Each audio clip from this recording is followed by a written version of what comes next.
Okay, I'm back. I had to knock out that video, but I've been working with this new program, so I want to just test out a new live video. I don't know if anybody is going to actually show up and ask me any questions, but I'm just really running this out for testing purposes to see who the fuck is really fucking with this channel. So, um, my name is K-Blao HoodX, signup@hoodx.com.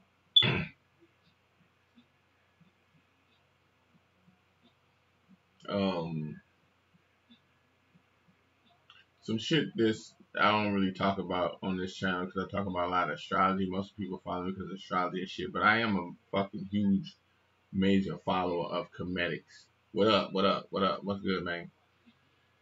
Maximilian G, shout out. I'm a huge follower of comedics. Comedics was one of the things of appreciate it. They'll get to rising signs. Yeah, I'll break that down. Um, Comedics was one of the first things that got me to understand the difference between abstract and concrete. And this is some fucking, like, if you really get this concept, you saving yourself like fucking 5, 10 years at least worth of fucking like um, drama. The difference between abstract and concrete. A lot of times, like when I read the signs, when I interpret the signs and shit, how you kind of relate them back to the people that you know,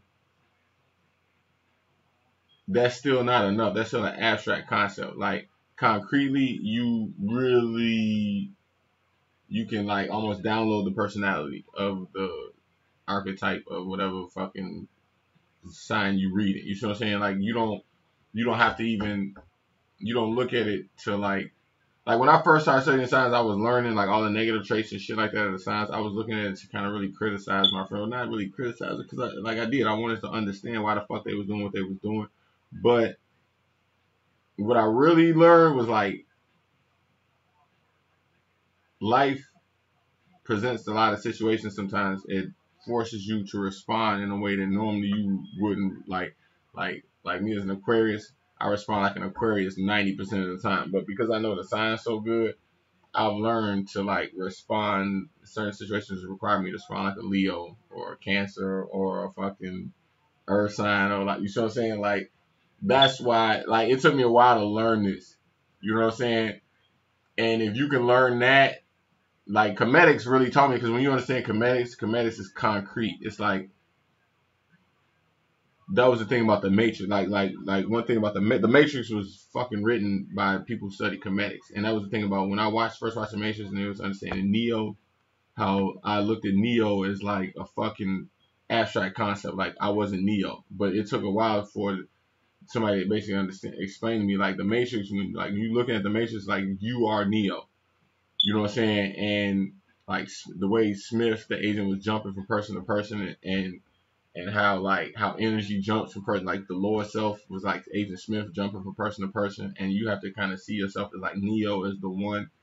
And like when this thought, like mind you, like some people get this and then certain people don't. But like he was basically telling me like all your enemies is really one person just jumping from person to person. Like you might go through a day and you fucking beefing with like 4 or 5 different people, but it's really just one fucking energy just jumping from person to person. So like, and you're Neo, you know what I'm saying? And it's like up to you to kind of control the way that you're dealing with these energy dynamics. And like, it took a while for this shit to really like sink in. But like when I really understood this concept, it changed everything I realized about astrology as well. And that like it's really me. Like it ain't really 12 signs. It's really fucking 12 my different personalities. Some of them I'm lacking in. Some of them I have like strengths and weaknesses. You know what I'm saying? And like I could use these different archetypes to fix certain parts of myself. Like that was some fucking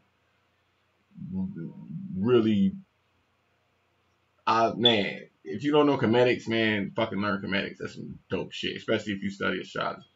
Um, Rising signs. Um, Rising signs is like a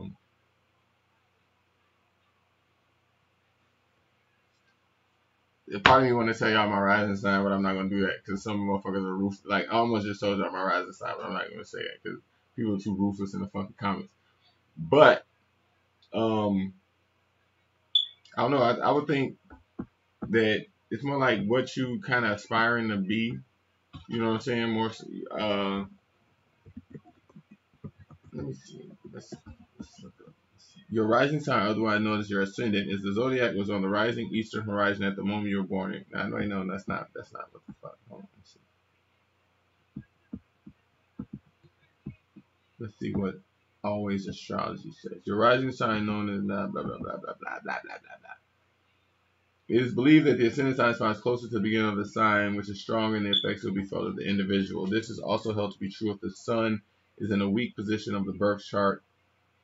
Person born at night. It is also thought to be weaker when the individual is born toward the end of the sign's ascendant, just before the sign appears, because the ascendant sign is assigned to the time and place of the individual birth. It represents the environment and conditioning a person may be influenced by during their childhood. It is also considered as person important and significant of the sun and moon signs because all of the other signs of the chart are filtered through this sign.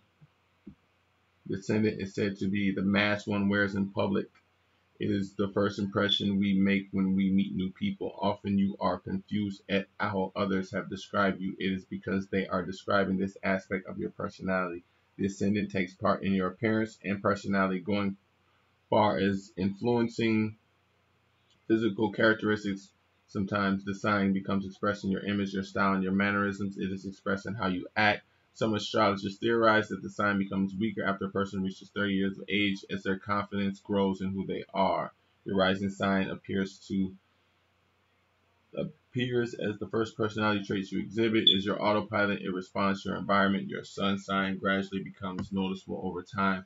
Your two signs will eventually blend, creating an outer layer and an inner layer, enclosing the moon sign deep inside. Like other zodiac signs, rising signs fall into the fire, the earth, the air, and the water categories. Fire sign, air sign, blah blah blah blah blah blah blah blah blah blah blah blah blah blah blah blah. I don't know from what I was always what the first person who ever explained what a rising sign was to me, his name was Gabriel Alexander. We call him Carbo Light. He was a Scorpio. He was the one, because like I used to always talk about sun signs, and he was the one that really told me, man, you gotta understand the moon sign, you gotta understand the whole, you know how to read a whole fucking chart. I was like bullshit. I thought that was all bullshit. It took me a while before I really took that shit serious, and I was like, all right, let me learn this shit. So when I did learn what the ascendant was from what he had explained to me, he told me it was like, he said it was what you're aspiring to be. It's like um sometimes like when the actors in Hollywood, when they pick their roles that they're gonna play, sometimes it's like what you're like, okay, like when Tupac first he played Bishop, which was a crazy ass motherfucker trying to shoot his friends up, but then he turned around and played uh I forget his name in Poetic Justice, but he played like a real smooth, you know what I'm saying, character with Janet Jackson and shit like that. And it was like basically what his career was requiring for him to be at that time. Like it's okay, you already did this type of role, now you gotta do this type of role, and then we wanna try to get you to do these type of roles. It's like that's kinda like your ascendant. It's like subconsciously what you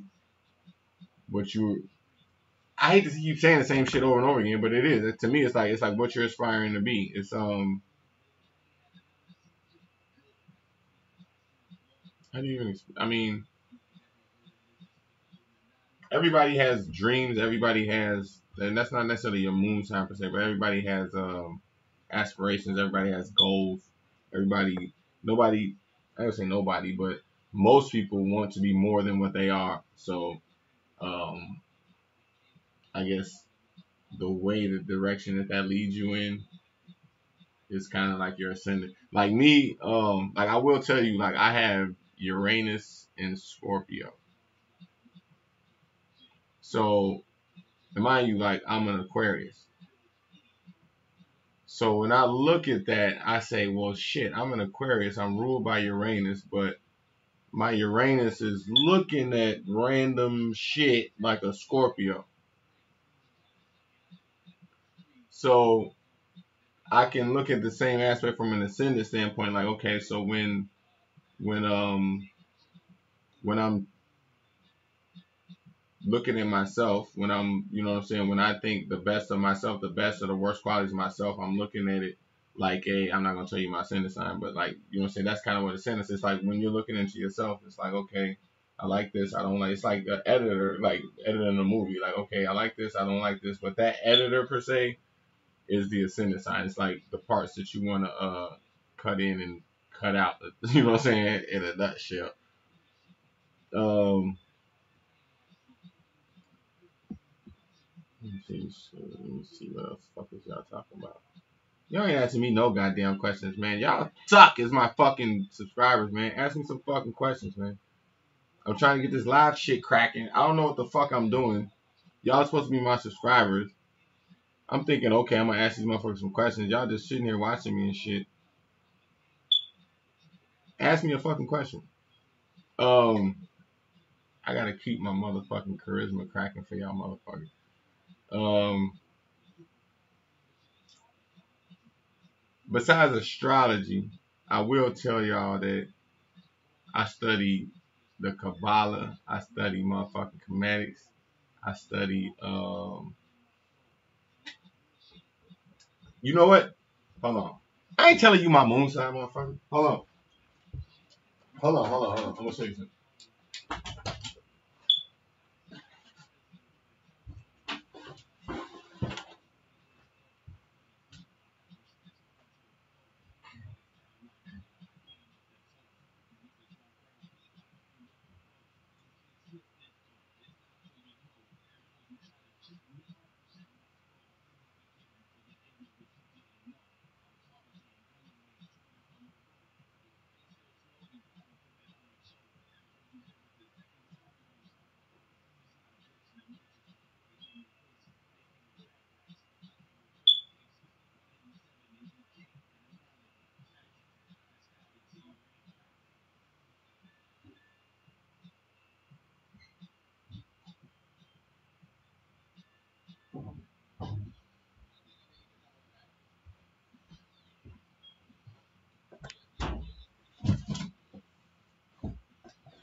Okay, hold on.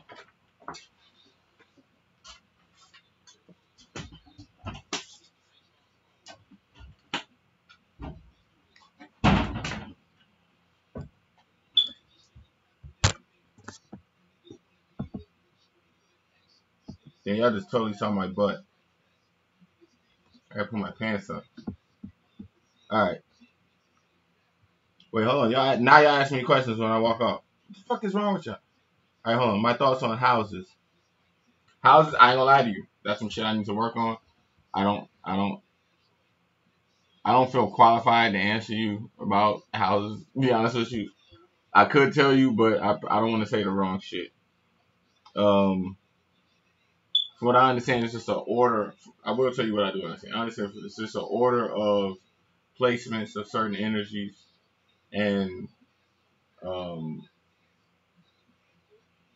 it's kind of like see, I don't want to sound stupid, man, but from what I look at it, it's like, okay, well, this is where the things that are important or not important, where they fall, the things that your priorities, how you prioritize, where they fall at in your life, and the symbols that they give you through astrology, the meaning of this house is ruled by this type of energy, and this house is ruled by this, so um, how you as far as practicality, how you deal with that on a day-to-day basis is basically going to dictate where your priorities lie. Like, okay, I'm going to do this first, I'm going to do this second, and this is how I feel about this, and it's going to cause me to react this way. I mean, in a nutshell, I'm trying to say it without, I don't want to say nothing wrong, so I'm giving you, like, literally the most general fucking politically correct answer that I possibly can. Where's the Ark of the Covenant? Actually, in my fucking garage. I'm trying to sell that shit on eBay. Um, She doing it slow as hell. Oh man, you got the dial up internet. Why don't you have an Instagram, brother? I do have an Instagram, but I'm not gonna tell you that shit. Would you say rising sign is the social mask of who you are? Damn. Yeah, yeah, I can see that. But I don't like the word mask, but it's more like a represent. I think mask is kind of phony. It's like when you go to work, most people who, if you don't get a job and you learn to work for yourself, you know what I'm saying? You don't necessarily wear a mask. It's just kind of like who you are, you know what I'm saying? Or what you kind of expect, like when you create your own job. So I think that's really kind of your real ascendant, not necessarily socially. I think it's like when you reach a point in your life of like,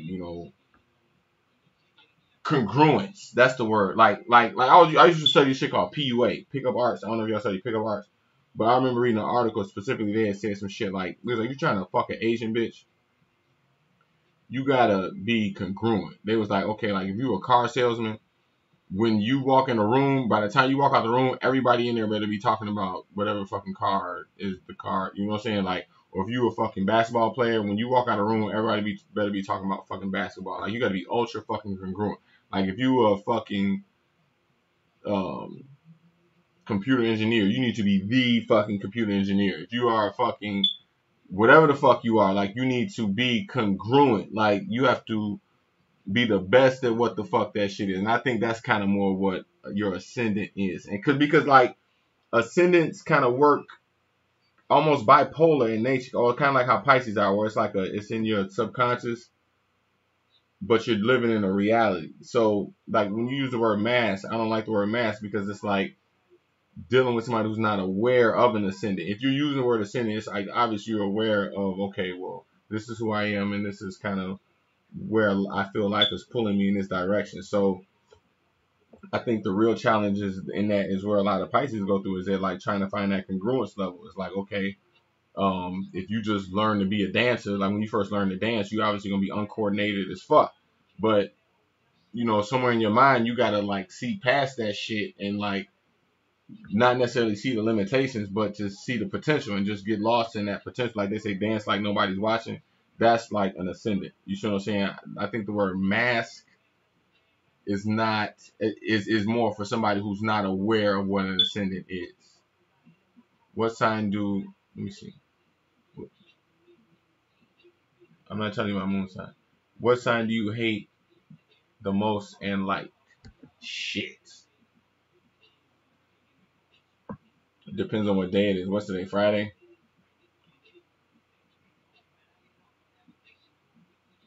Man, I hate a lot of fucking signs for a lot of fucking reasons.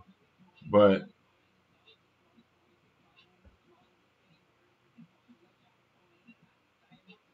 if I had to pick any sign I hate more than any sign, I would probably say fucking cancers.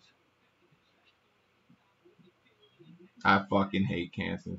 And then I would say behind that probably Pisces.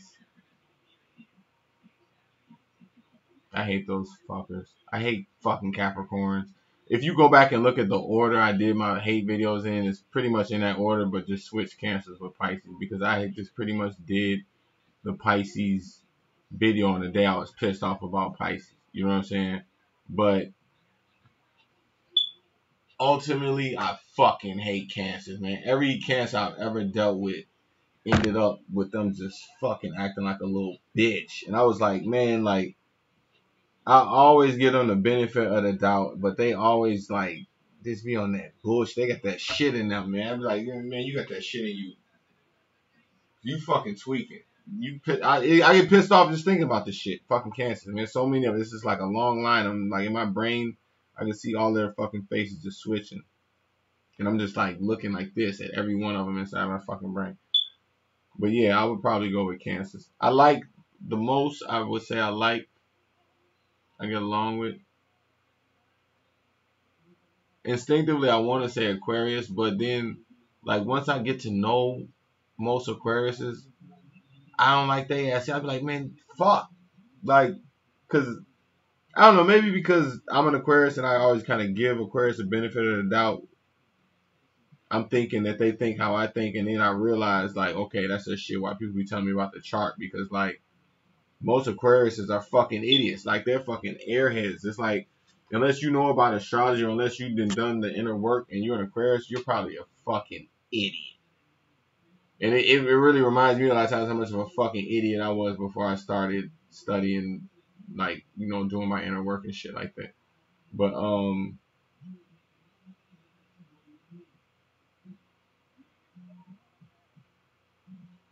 who do I get along with more than any else? I'm trying to think.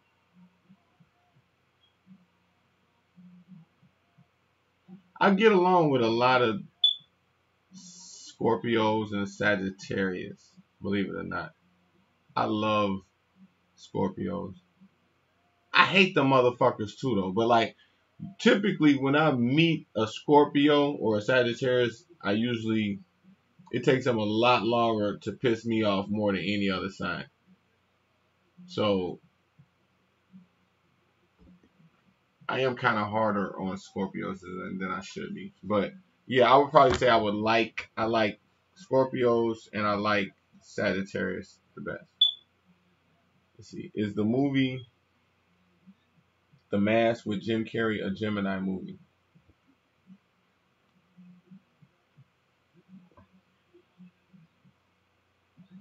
I never thought of that shit.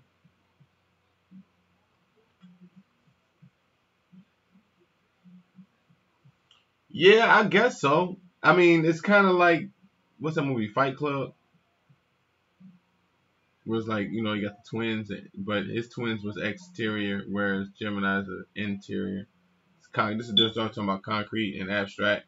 I think the movie Mask, the twins were more like um, external, which is kind of like an Aries. Like, you know what I'm saying? It's like, I am the mask, more so than like the inner mask. You know what I'm saying? Where like Geminis have that inner turmoil going. You know what I'm saying? But I do kind of see what you're saying as far as like a fucking spectator watching that movie. Yes, if you're internally ingesting the movie, then yeah, I can see what you're saying. But um, there's a connection between the twins. When you're dealing with Geminis, there's kind of like an internal blindfold. The internal blindfold comes from the Seven of Cups, where it's like this is what water signs do a lot of to themselves. They fucking do an internal blindfold. It's like they blind themselves to their own bullshit. So Geminis kind of do this with the twins in that one twin is kind of putting the blindfold on the other. Like, you see what I'm saying? And but at the same time they're working together. You know what I'm saying? I think in the Mask, the personalities were so fucking polarized that it didn't really, you know what I'm saying? It didn't really had a Gemini energy where it's like it was like a sly, slick ass motherfucker lying to themselves to shit. Like, you know what I'm saying? I mean, I get them. Don't think like I said. I get what you're saying, but from a concrete standpoint, nah. Let me see. Yeah, Aquarius are cool. I have Aquarius rising. Yeah, Aquarius. I get along with a lot of Aquarius, man. But like, man, you know what? I'm gonna tell y'all this shit. One time I went into a bar and I was watching this girl grind all over this fucking dude. And like, mind you, this was like at a hip hop club. This was not like a fucking grinding on the bar. Like, you know what I'm saying? This spot like an underground hip hop shit spot where motherfuckers been there supposed to be rapping. But it was this fucking white chicken that grinded all over this fucking white dude. They were fucking drunk as fuck. You know what I'm saying? And like, mind you, I was kind of like, it was just one of them passive things. Like, I was ordering a drink, I was hanging out talking to people, and just, but at the corner of your eye, you just see this drunk ass white chick grinding all over this fucking white dude on the fucking dance floor and shit. So I'm like, okay, whatever. So at some point I sat down. I think we just got done smoking a blunt outside or some shit. And I came in, I was fucked up. I was high as fuck. And I sat down. I was drunk as shit and high as fuck. And I sat down at the bar and I just had a moment where I was like, I don't know if you ever been fucked up and you just have a moment where you just kind of like I was sitting like this and I felt the chick walking up to me from the side and I was like, I'm sitting like this, and like something was telling me don't move, don't fucking respond. But I don't know what. I guess it's the person me. It was me hearing that is what made me sit up and kind of look directly at her, and she was walking toward me like this shit was happening in slow motion.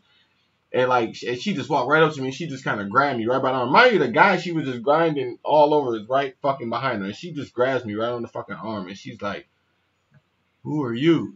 And mind you, like I didn't say this is when I listened to that voice. I didn't say shit. I didn't move. I didn't flinch. I just kind of looked at it, and I had this laugh, smile on my face, and I was like, I was trying to guess what the fuck sign she was, and I was looking at the dude behind her, and the dude was looking to the left and the right, like he wasn't looking at me, and I was like, why the fuck would he let her just walk up on me like this? And so she's like, who are you? And I might, like I said, I didn't say shit. I was just stared at her, because it was one of them fucking days that I was just reading this shitload of PUA, and I was reading about body language, and it was basically saying don't fucking move. So I was just giving her this fucking look, like, you know what I'm saying? But then at the same time, I was kind of intimidated. I was kind of intimidated by the guy, because I was like, man, like, what the fuck is this guy doing? And then so she goes, woo, and I'm like, this bitch is drunk as fuck. So I said, is that your guy? And she says, don't worry about him. You worry about what the white man thinks. Nice, a white chick saying this shit. Like, the shit kind of hit a nerve with me. I was like, what the fuck is she trying to do? And so she just starts rubbing on me. And she's like, damn, you are so fucking fine. Who are you? What are you doing here? And mind you, I still wasn't saying shit. I'm just sitting there sipping my beer, looking at her and looking at the dude. I'm like, and I told dude, I was like, man, dude, get your fucking chick. What the fuck? I was like, that's fucked up. Don't do that shit. Get him. And she was like, why the fuck are you worried about what that white man thinks? She's like, don't you see me standing here in front of you? So, and that's when I asked, I said, when is your birthday? She said, February 4th. I was like, okay, this bitch is a fucking Aquarius. This bitch is crazy as fuck. So then that's when I realized I was caught in between like in a fucking Aquarius experiment type shit. You see what I'm saying? So I was like, oh fuck. So the guy's still looking around like he's stupid, like he don't understand what the fuck is going on. And I'm like, man, get your fucking girl. You know what I'm saying? So he fucking walks off. So then that's when I kind of realized, I was like, well, maybe they just fucking met. Like maybe that's not his girl. Maybe they just fucking met. So naturally, a lot of times I go around, I smell like fucking straight crying. We just got done smoking a blunt. You see what I'm saying? So she smelled the weed. She was like, man, you smoking? You got some weed? I was like, yeah, fuck it. I was like, come on, let's go smoke. So we go outside in the front. It's a fucking hip hop spot. You know what I'm saying? People be smoking fucking blunts out front. It was right out front smoking. You see what I'm saying? So mind you, on the way out, there's a fucking dude walking in. She pulls this guy aside, and she's like, "Ooh, my God, who are you? What's your name?" And I'm looking at this bitch like, this bitch is like, just literally jumping from fucking guy to guy, and part of me didn't even want to smoke with the bitch because I was like, this bitch might have some shit, like you know what I'm saying. But anyway, we fucking go outside. We sitting there talking with chit chattering and shit, and this man, she just like literally rubbing all over me and shit like that. I'm kind of fucking thrown off by the shit because like, I don't know, man. I gotta think about fucking like diseases and catching some shit like that. You know what I'm saying? Especially like a bitch that's just like extra on me like that. I'll be like, man, hold on, like what the fuck is this shit? You know what I'm saying? So, but she just would not stop rubbing on me. We was kind of in a spot. It was like a corner with just me and her. So like, mind you, she's taking my hands and putting it on her, rubbing on her and shit. Like, you see what I'm saying? And mind you, I'm Aquarius as fuck my goddamn self. So like, part of me is like, I'm feeling like, man, I'm supposed to be excited, but I'm not, because like something about this, like I just know that this chick is like, I might be like the fifth fucking guy she done pulled this shit with tonight. You see what I'm saying? And mind you, like my Aquariusness is kicking in. I'm like, man, I'm about to fucking dip on this bitch. Like, you see what I'm saying? So because I just wasn't feeling it, like I was like, man, this bitch might have something. You see what I'm saying? And mind you, like a lot of times me as a Aquarius, like I even fantasize about like going out and like fucking finding random chicks, like picking, like you study pickup arts, like that's what the fuck a lot of shit is, like going out hollering at chicks, picking up random chicks in bars and shit like that. But like there's a somewhere in the back of me, like I done so much inner work, like somewhere in the back of my mind, like I know that like really I could, like, I've had experience, like, especially like when I was young, going out, talking to chicks, picking them up in bars, fucking going home one night stands, all that type of shit. Like, you know what I'm saying? But like now, like as I'm getting older, you know what I'm saying? Like it's a that inner work, all that inner work I've done. It's a voice in the back of my mind, like, nigga, you better not fucking even think about pulling your dick out and putting it in this bitch. So like, so I understand the virtues in there. Like, okay, well, as I'm in the moment. this is gonna make a great story for the people who fucking subscribe to my channel. You see what I'm saying? So the lesson I learned in that is like, okay, this is an Aquarius woman, like literally, like mind you, like I dipped on that. I was like, all right, well we got done smoking the blunt. I was like, all right, let's go. So like I started walking off. You know what I'm saying? And like we were walking off together, me and she kind of just slowed down and she kind of put her back against the wall and she kind of just put her head down like this and she was like, damn, like, and I seen kind of in a moment like she was like, what the fuck is with this guy? Like this guy, like I guess she was used to having guys all over her or whatever. You know what I'm saying? But like me, I didn't have so much fucking experiences like pick up art shit like that and like you know what I'm saying, almost fucking bar PTSD. Like you know what I'm saying, I didn't been through the picking up chicks and fucking all that shit. I didn't been through it so many times that like it don't even thrill me no more. You know what I'm saying? And like especially me as an Aquarius, like dealing with her, like we just kind of hit a moment like when she hit a wall where it was like fuck, like I didn't like this guy don't like me. I don't know what the fuck she was thinking, but she just had her back against the wall and she just kind of had her head down like what the fuck. So like something about that hit me. So I was like, hey man, come on, let's go back in the bar. So I just went and grabbed her. I pulled her back in the bar. So we walked back in the bar. Like you know what I'm saying? So I go finish my drink and I look over and then she's already talking to a whole nother fucking dude, like in the fucking bar. Like you know what I'm saying? They like the dude got his arm around. He's and mind you, like this guy, this is like a moment in time. I look over, he has his arm around the chick. And he's looking around like this, like, what the fuck? Who is this? Like he had the same look on his face that I had just had. And I was shaking my head. I was like, God damn, like that nigga's gonna go. And mind you, they did. They left together. Like, you see what I'm saying? So, but like, mind you, I was thinking I was maybe guy number 5. So if I was, maybe like, that guy was like number 10, I'm guessing. You see what I'm saying? But what I learned from that, you see what I'm saying? Like, even me, like I said, as an Aquarius, because I study a lot of pickup arts. I study, like, in the fantasy of jumping, like, moving around from a club and just talking to random people and fucking picking up a whole bunch of, like, that chick was actually out doing that shit. You see what I'm saying? And, like, when you dealing with Aquarius, you gotta remember that like subconsciously, this is where the motherfuckers is at. Like this is where we at. Like, but me seeing that chick and seeing that shit played out like that, it struck a chord and it made me look at myself and a lot of Aquarius that like, damn, like it's almost like cheap. Like it's too easy to pick up an Aquarius. Like you know what I'm saying? And like I guess that was the part of the other force that was pulling me away from this chick is that like I didn't want to. I just felt like especially knowing that she was Aquarius doing that shit. Like I didn't want to be that. I didn't want to even know even to myself that I was that way. Like you know what I'm saying? And like I've never even told that story. I'm sitting there talking to a fucking computer. I don't even know who the fuck out there is listening at all. And like I'm sitting there spilling my guts out to a fucking computer screen. But like I've never even told that story before. But like I did know I wanted to say that shit to the Aquarius man who follow my page and they're like, I know somewhere if you pick up on the energy what I'm saying in this conversation that shit is gonna hit a chord in you as it is. It's like man, Aquarius is kind of like fucking dots, like whores, and like if you ain't done the inner work, you see what I'm saying? Like it's like you want to be cool. That's like you want to be too cool type shit. It's like man, be cool to yourself, be true to yourself. Like don't be fucking cheap. You know what I'm saying? I'm talking too fucking much. I'm fucking drunk. Hold on. Let me. I've been drinking tequila 1800. This is the same bottle. But y'all think I drink too much? This is the same bottle that I did from the Sagittarius video the other night. So I don't. It takes me fucking like 3-4 days just to finish a fucking small bottle. I don't drink that much. What the fuck? Okay, Aquarius is cool. I hate Geminis. Geminis. Man, I'm a Gemini. Man, I'm talking to a female Gemini, bro. You talking to a female Gemini? Take that bitch. Are you still watching, Sauce? I'll give you some advice, but I ain't gonna give no advice if you're not still watching. So let me know if you're still watching. Let me see. Damn. Do you ascribe to both Chinese and Western astrology? I don't know much about Chinese astrology. Perfectly honest with you. I would love to know more. Do you ascribe to both Chinese and Western? Taking account of that wisdom. Man, this is the most questions y'all motherfuckers are coming. Y'all fucking suck, man. Jesus Christ. Will y'all ask me a fucking question? Um, okay.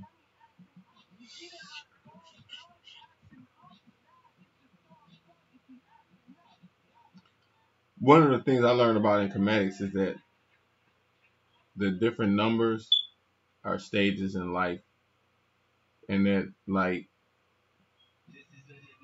the fastest way you could time travel is by understanding the stages of life. And that's why the first one is what they call Neo, which is like death, which is like somebody gotta die. This is number one. It's Asar, or Greeks call Cyrus. Asar is like the death. It's number one. It's the first fucking rule of command. It's like somebody gotta die. Basically, you gotta fucking die. But like you didn't have to physically die in order to experience what most people have to die in order, in order to reach the realizations that most people have to fucking physically die. You didn't have to die. That's what number 10. When you look at number 10, the difference between number 1 and number 10 is that like once you go through all 9 chambers, you see what I'm saying? You get to number 10, it's like the death and the resurrection. You see what I'm saying? So when you look at, like when you study in astrology and all that type of shit, you see what I'm saying? Make sure that you're using it internally and that like the old version of yourself is dead. And that like when you studying these signs and that like you're using these for yourself, not for other people. You see what I'm saying? What's my Mars sign?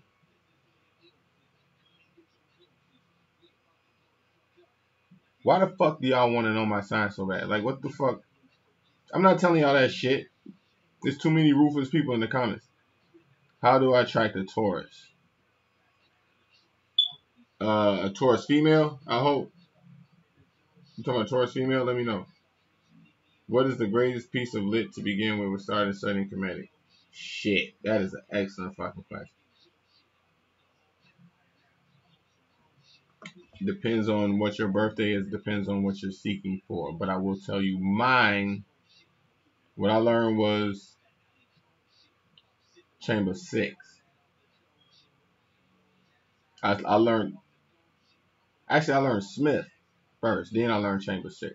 And I'll break down Chamber 6. Well, hold on, let me see. Yes, Taurus female. All right. Let me finish this question first, then I'm going to break down Chamber 6 if you're still with me. LeVay. Shout out LeVay, Yuli. Shout out Demario. Shout out Maximilian. I appreciate y'all asking me these fucking questions. If you're trying to bag a Taurus female, what's your sign? What's your sign? But, like, I need to know your sign, too. But, if you're trying to get with a Taurus female, is it a black Taurus female or a white Taurus female? I would like to know that, too. Because, like, it's going to make a difference, too, in the game I'm gonna give you. You a Gemini, she a Taurus. Is she a black chick, white chick, Spanish chick? What's her nationality? Hispanic Taurus female. Fuck. Nigga, alright, look, hold on. You playing. First of all, I know you playing. And that's fucked up because you a Gemini. You trying to fuck her. Alright, first of all, like, you gotta ask her, look, you trying to fuck her? Or you trying to, like, wife her up? Are you trying to do business with her? Or you trying to, like, just kick it with her, be friends? Whatever it is that you're trying to do that and stick to that. Okay, so if you're trying to fuck her, just make sure you stay fucking her. Don't try to fuck her and then wife her. Or don't try to, like, wife her when you're really just trying to fuck her.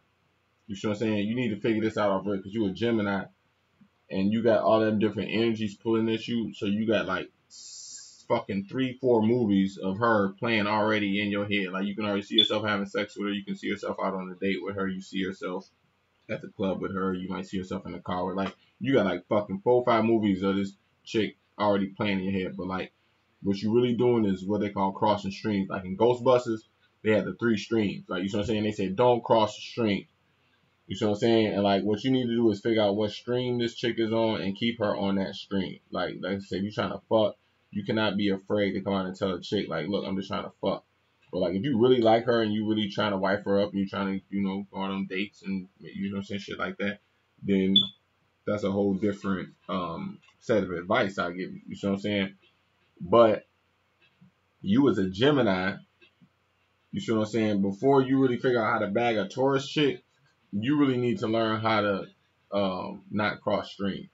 You see what I'm saying? No matter what chick you with. You see what I'm saying? Because that's going to be the biggest problem you got, especially with a Taurus chick. Because like a Taurus chick, you can't play those Gemini games with a Taurus chick. You see what I'm saying? With a Taurus female, you're gonna have to be that. That's really what I'm telling you is like you gotta be authentic. We're talking about congruence. I don't know if you was here when I was talking about congruence. Like, you know what I'm saying? You can't be just trying to fuck a Taurus chick, but acting like you trying to wife her. Because she gonna see through that shit. Like, you know what I'm saying? Like, Taurus women ain't fucking stupid. You see what I'm saying? And you gotta be on some real shit. Like, you can't, unless you're just trying to fuck. Like, that's the thing about a Taurus chick. Like, you can come out like, hey, look, I'm just trying to give you straight dick. Like, you see what I'm saying? But like, you ain't even gotta come out and say it. Like, you just go out, hang out, and just start touching on them. Like, the thing about Taurus women is that they love to be touched more than anything. I've learned that shit more than anything. Like, don't never be afraid to touch a Taurus woman because they will let you touch them. They let you touch on their shoulders, their fucking titties, they ass. Well, you don't want to go directly touch on their titties and ass shit like that. But like, don't be afraid to grab a Taurus woman by the waist or just like touch her hair and tell her hair is pretty or in pickup artists they call this kino escalation. There's a thing about escalation of kinesthetics. Kino escalation means basically like take a chick by the hand. You know what I'm saying? Don't worry about kissing her. Just worry about trying to get her by the hand. You touch her by the hand. If you know you touch her on the arm. If you touch her arm, touch her on the shoulder. Then you touch her on the back of the neck. Then you're kissing. You know what I'm saying? But it starts with the hand. So don't worry about the kiss. Just worry about getting her hand. And like I've seen pickup artists who say shit like I'm just a man. Hold on 1 second.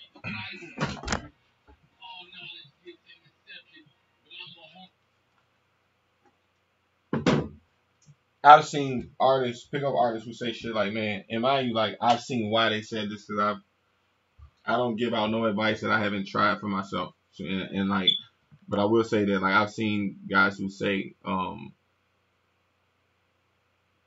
you give me a chick's hand and I'll be fucking her in 15 minutes.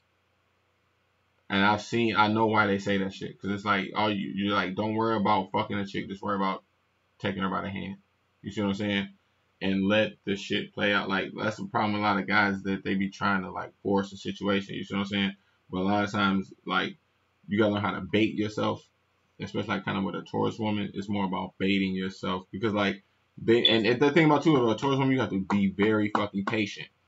And the patience is what leads to you baiting yourself. And that, like, when you in a car riding with them, learn how to bait yourself. And that, like, this is gonna sound kind of stupid. I ain't gonna even lie. But I'm only giving you this as a first example. But like, there's I watched a video by this dude named Seti. And he was breaking out all the Masonic poses. There's a lot of times you see statues in certain poses. You see what I'm saying? A lot of times when guys be sitting around, like you might have your hand hanging like this, or you might be fucking just sitting there looking stupid. Like, you see what I'm saying? It's a certain way you have to sit as a man. Like, you look at James Bond, the way he sit. You see what I'm saying? Or like the way that you position yourself. You see what I'm saying? Where you stand up straight, don't be rocking back and forth. Make sure that your fucking shirt is congruent. Make sure your collars are standing up. They're not flat, looking fucking retarded. Like, you see what I'm saying? You have to be like fucking they call it psi. I think it's called psi. PSY, I think it's called. Like, you have to be everything on, like, Libras have this. Everything is on this side is equal to everything on this side. You want to be fucking like congruent especially when you're dealing with a fucking Taurus woman. You see what I'm saying? You don't want to be. You want to be a man. And the thing about like what I was saying about Masonic poses is that, like, they have poses that teach men exactly how to sit. Like, when you sit, it's a certain way you're supposed to sit. When you stand, it's a certain way you're supposed to stand. You know, like, I've seen guys, when you see a guy do like this is actually a Masonic pose. But it's also very masculine. You see what I'm saying? And it's only so many poses that guys can really kind of pose themselves in without looking like fucking homosexuals per se.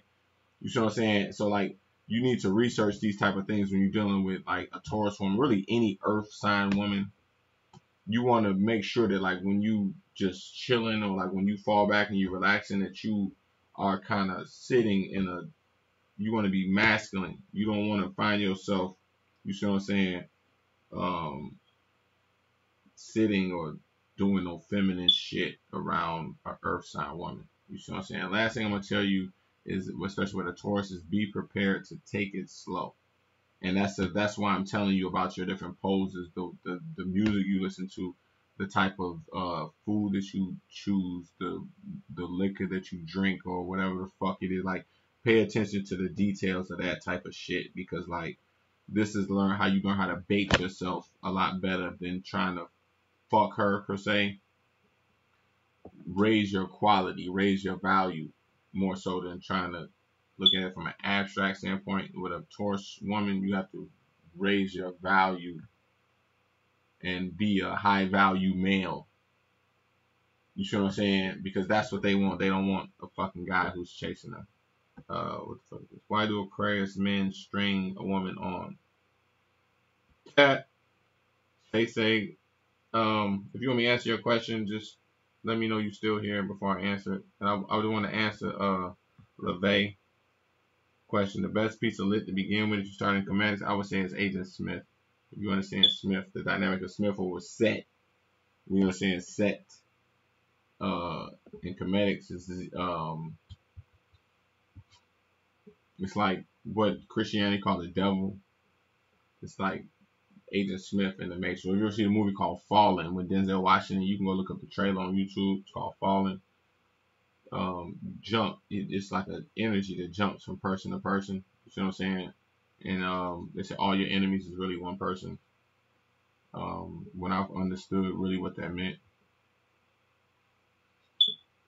that's what really got me in tune to Comedics, was the concept of what they were showing you in the Matrix was Agent Smith, which is like agents jumping from person to person, but really the agents is your inner demons, the things that you haven't overcome. It's like your lower self and the conversations that you have and that lead to Smith. And like that's what eventually I started to see, is that like I was placing myself in situations where like Smith would pop up. You see what I'm saying? Like today, Friday, is Smith Day. You see what I'm saying? Every Friday is what we call Smith Day. So Smith Day, you know what I'm saying? You got fucking traffic everywhere. Traffic's fucked up. People just got their paychecks. People getting drunk. You know what I'm saying? Friday, it's just they got that pull. It's in the air. It's just fucking the music on the radio and fucking people trying to go to the club and people trying to pay their bills and the banks and it's just, you know, Friday's got that energy, and that's what we call Smith Day, because everybody is Smith. Everybody is, you thinking, you know, people at the fucking grocery store, at the fucking store, they're trying to pull out of the parking lot and the traffic is blocked and people hollering at each other, people trying to pull up to gas pumps and people swiping the gas pump and before the next, like these are all we call Smith. Like it's just really the same fucking person. Like to the naked eye, it looks like different people. Like, you see what I'm saying? Almost like Minions. Like you ever see the cartoon Minions, all them little yellow motherfuckers. It's really kind of like the same fucking person. You see what I'm saying? And like it took me like when I first understood that concept, like that shit fucked my head up, man, because like I saw myself, like everything that I was doing, like trigger these moments. You know what I'm saying? And that like how I saw Smith in myself, you know, and like the dude that sat me down, like we had watched, he showed me a lot of films. The guy that really broke this concept down to me, like it was it wasn't just The Matrix, it was Fallen with Denzel Washington. It was also They Live, the scene in They Live. Like I don't know if you heard of They Live, but he took off his sunglasses and he would put them on, and like what he would see when he put on his glasses was totally different from when he took them off and shit like that. Like, you know, and like that shit in combination with all of the other shit that he was showing me, like it all fucking made sense. And like how so many writers in Hollywood understood comedics, and so many movies that I've already seen are based on comedics that you just don't even know. And like the theme of resurrection and death and resurrection, the themes of Christ, it's all based on comedics, and it was wild, man. But yeah, I would say start with Set. You know what I'm saying? And I would start with Haru. Real quick interpretation comedics is 1 is Asar, 2 is Tehuti, 3 is Sakur, 4 is Mat, 5 is Haru Kahudi. No, Heheru. Number 6 is Haru. 7 is Haru Kahudi. 8 is Sobek. 9 is Aset. If you know what those mean, you will be a time traveler. Let's see. Why do Aquarius men string men on? Are you still here, Say? I'm not going to answer no questions. Nobody's no here. True, definitely a Taurus. If you want me to answer your question, I will answer it only if you stay here. He's talking about story earlier woman. I always looked at Agent Smith as if they tried to restore balance in the Matrix.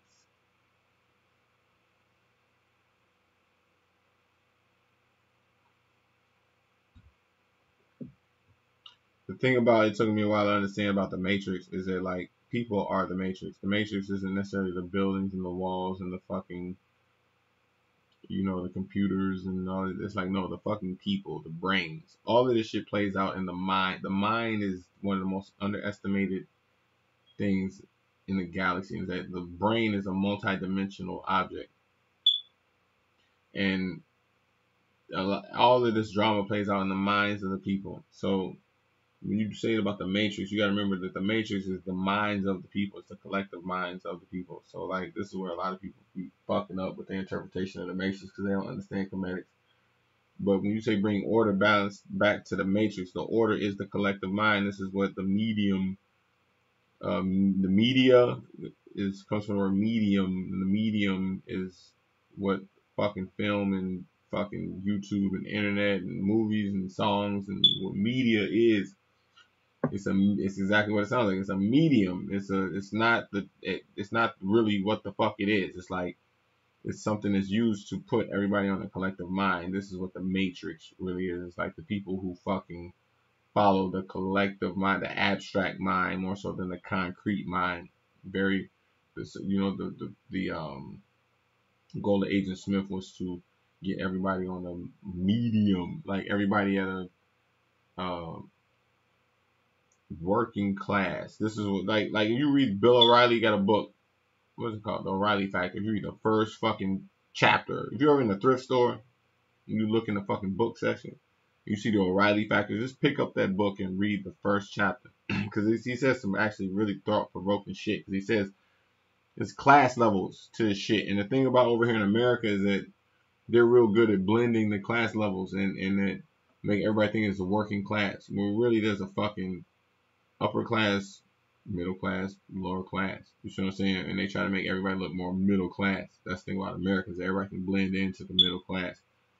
You see what I'm saying? But the reality of that shit is that it binds us to really what the fuck the Matrix really is. Is that like that's what the fuck the Matrix is. It's like the urge to be normal type shit. Like you see what I'm saying?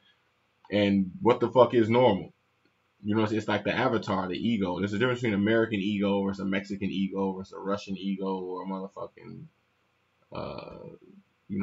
Asian ego. The ego that's built is based on the programming from the media that's, digested through the eyeballs of the people that watch through what they call the folks. What is it called? Folk tales.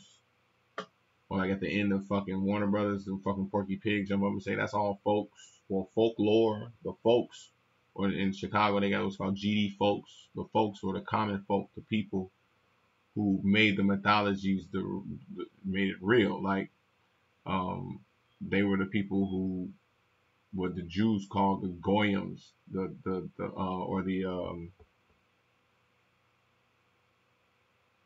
fuck is that word? If you weren't a Jew, you were a fucking. Oh my god, this is terrible. What the fuck is that word? Somebody tell me that word. Jews. If you weren't a Jew, you're a chosen person. You're a fucking Gentile. I think they call them or some shit like that. So like the Gentiles are like the folks, like the people who made the stories that the Jews are telling real. You know what I'm saying? So like this is the Matrix. This is the subconscious, the collective subconscious of the people that is that's being forced on us by the people who design our subconscious who create your ego. You know what I'm saying? They create the language. Like one of the first rules of Hood X is it's called the bastard language lick, meaning like you looking at me as a black man speaking English. That alone is a fucking oxymoron alone. Like sometimes like when you look at a fucking like a black dude who got an English accent, he talks like this. He has a very proper accent, but he's African American. He speaks with an accent like this. You look at him like a fucking idiot. He's like, Joe, the fucking syntax coming out your mouth don't line up to the fucking avatar, the physical body, what the fuck I'm looking at. So like, me as a black man, they give me 26 letters and 9 numbers to fucking speak a fucking infinite holographic hieroglyphic mind. The fucking syntax ain't gonna line up to the pictures of the images that's moving through my fucking head. This is what Hollywood understands shit. That's why they fucking make movies and shit. You see what I'm saying? Because they understand that the movies speaking alpha dynamic. It's bigger than words and letters and numbers and shit like that. You know what I'm saying? So like what the Matrix do is keep you on that frequency, would get you to break past the fact that like, yo, the syntax coming out your fucking mouth don't even line up to what the fuck is really like what your brain really is. You know what I'm saying? Matrix, that's what Smith, like you said, but Smith keep shit in order, right? This is according to the Matrix. That's what the fuck the Matrix is, the brains of the people. And they trying to keep that shit on one controllable. How the fuck you gonna control 6 billion people? Like, you can't even control a room full of fucking 10 people, if you really think about it. Unless you fucking lock them in jail. So, like, how the fuck are you gonna control 6 billion people? You gotta fuck with their mind. You gotta get their minds all on one fucking frequency. You see what I'm saying? And that's the goal of, you look at Agent Smith. You see what I'm saying? Or the lower self, the ego. It's like the what they tell you what you're gonna be. I'm talking too much about this fucking topic. What the fuck is it? You should talk about blah, blah, blah, blah. How do you get a Cappy female? You want a Capricorn female? You still there? I'll let you know. If you're still here, let me know you're still here. I'll tell you. Say still here. Okay. Say wants to know about why do Aquarius men string me up. Okay, look. Aquarius men do not string women on. However, I can totally see, Demario, I got you. I'm gonna answer your question next. However, I can totally see why you would think that we would string you along. So this is what I'm gonna do. I'm gonna suggest. I just suggested this in the comments the other day. The episode. Hold on 1 second. Yeah, here we go. Jenna. Yeah, in theory, this is if you got Netflix. You total geek out for a second, but there's an episode of Star Trek: The Next Generation. It's called In Theory, and it is episode. I suggest you go watch that shit if you want to understand Aquarius. I think it's at season 5. Right, no, season 4, episode 25. It's called In Theory. Go watch that. It was an episode with Data. Data is actually an Aquarius in real life. The guy who plays Data, he's actually an Aquarius in real life. You know what I'm saying? And he had an episode where he got a girlfriend. Mind you, Data's a fucking android. And a lot of Aquariuses are like fucking androids. They're like weird little fucking robots. Trying to find themselves. But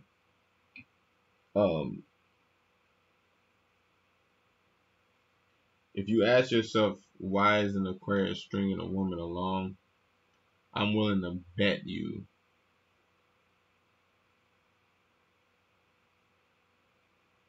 that the Aquarius feels like you don't know who they really are.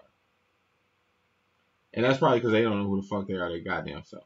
But a lot of Aquariuses get caught up in the fact that like nobody really understands them the way that they understand the people around them.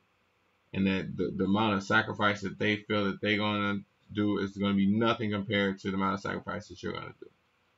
And like, I'm willing to bet that the feeling that Aquarius person, that Aquarius man gives a woman is nothing compared. I mean, the feeling that he gives her, he doesn't feel that way. You can never make an Aquarius feel the way that you feel about them. Because like, this is the thing about Aquarius too, is that all air signs, they got 3 of swords. Like if you understand the concept of 3 of swords, like something that usually happens to air signs, like at an early age, or like something makes us come to a realization very early in life that life is not fair, and that you can lose your friends just as fast as you gain them. So like, you know, these are just passing moments a lot of times. So like, we detach easily. You see what I'm saying? So just as much as we love having you around, we also understand that like at any given moment this shit could end. You know what I'm saying? Any given fucking moment. So we are more cautious of that. Like, you know what I'm saying? A lot of times people get lost in, you know, the dynamic of Aquarius. You see what I'm saying? Without realizing that, like, hey, at any given moment, motherfucker, we will dip on your ass. Like, you see what I'm saying? Because, like, we understood this from an early age that, like, friends come and go. Like, you see what I'm saying? And, like, we will be great friends, but at the same time, we will shut down, like, and just stop talking to you altogether because, like, when we don't feel that, like, we already go into it knowing that, like, okay, this is not equal. The shit that I'm putting into this is not equal to the shit that I'm getting. Aquarius men are fucking sick as fuck. Like it, like, you know, it depends on what type of Aquarius man you find, but like most Aquarius men are fucking fast, sharp thinking motherfuckers, and you will learn a lot just from being around them. You know what I'm saying?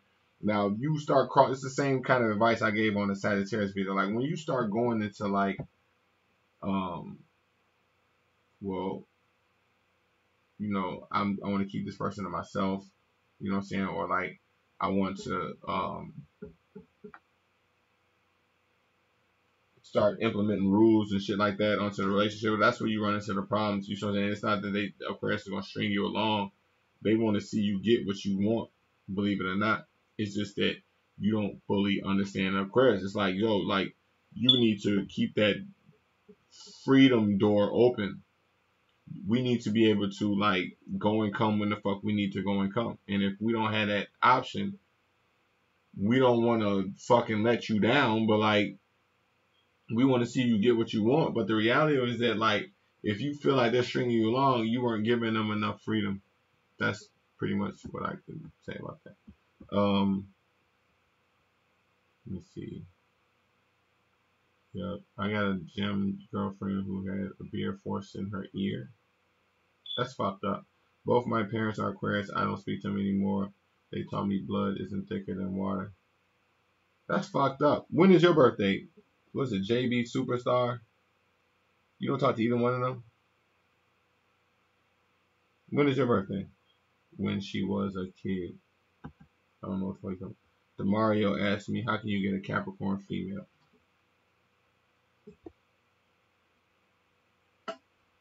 You're gonna get a Capricorn female. That's really gonna depend on where. Oh shit, this is Capricorn female right here. Okay.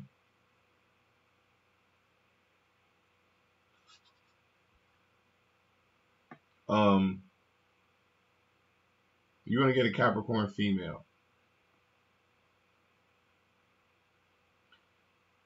It's gonna depend on where she's at in life.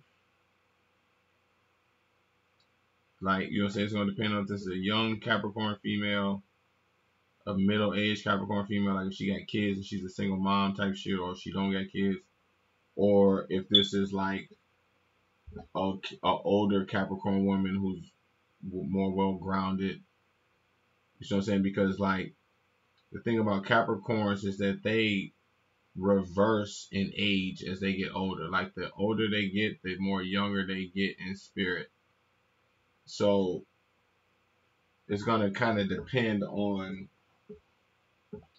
her where her career allows her to have the freedoms of the type of relationship you're looking for. And mind you, the same advice I gave Max was that like if you're just trying to fuck her, or if you're just trying to go into a relationship with her, you need to establish that like a Capricorn woman will appreciate that upfront. That's another like thing. The thing about Earth sign women is that I've learned is that like you don't really want to come out and say this to any fucking woman at all. But like when you're dealing with Earth sign women, they kind of appreciate it more when you're not bullshitting them along. Like look, like they'll be down to fuck. Like if you were just down to fuck, like you know what I'm saying, like. But you don't want to make it. You don't want to come out and say, okay, look, we're just gonna be fuck friends. Like you don't want to actually come out and say that shit. But like you can. It can be what's the word? Insinuated. It can be um they'll appreciate it if that's what you want and you're not afraid to say that that's what it is. Now you might end up losing them later on if they find somebody they might serious about. You see what I'm saying? But they're not. A Capricorn woman will not be offended at all if you want to be the guy that provides thrills in her life and just keep the conversation on the sexual. Like they welcome it. I've I've talked to several Capricorn women back in the day that was just like, they let you say whatever the fuck you want to say to them. Like once it's understood that you're on that frequency with them, like they're cool with that. Like you don't have to fucking go the whole extra romantic route. Like, and mind you, like I'm not. It's gonna depend on their chart, you know. But like a lot of Capricorn women do appreciate like a guy who's just like straight up, like, okay, look, like I've been checking you out. You know what I'm saying? I, I don't want to sound corny as fuck, but like, cause I don't ever say no shit like that. But like the best way to open up the fucking flow of you welcoming yourself in is kind of like figure out what the fuck she got going on. You know what I'm saying? The same thing like with all Earth women, you got to be a high value man. Figure out how to raise your value more so than figure out try how to get them. You know what I'm saying? Because the more you raise your value, the more you become bait. And you kind of want to bait a Capricorn woman. You don't want to necessarily approach her because she's going to thrive on that thrill of that power. You can, don't be afraid to get sexual with a Capricorn woman like early. You see what I'm saying? If that's what you're trying to do. Because like if you're just lingering around like a creep, she's going to pick up on that shit quick as fuck. Like, you see what I'm saying? Like you got to be, don't be afraid to like pull a Capricorn woman aside and just tell her what the fuck is that everything that you're scared to tell her. Just tell her that shit. You see what I'm saying? And even if it don't land right, walk away confidently knowing that you just said everything you wanted to say and just leave it just like that. You see what I'm saying? Because she's gonna think about it. Like you don't even have to wait for a response with them a lot. You see what I'm saying? I don't want to say you want to say it and walk off completely, but like you don't have to care per se like what her response is. You see what I'm saying? Like you can be a man with Capricorn. They like that shit. Like they want a real man. Like don't be apologetic. Don't be fucking like um don't be like a don't be too watery with it. Like, you know, you can,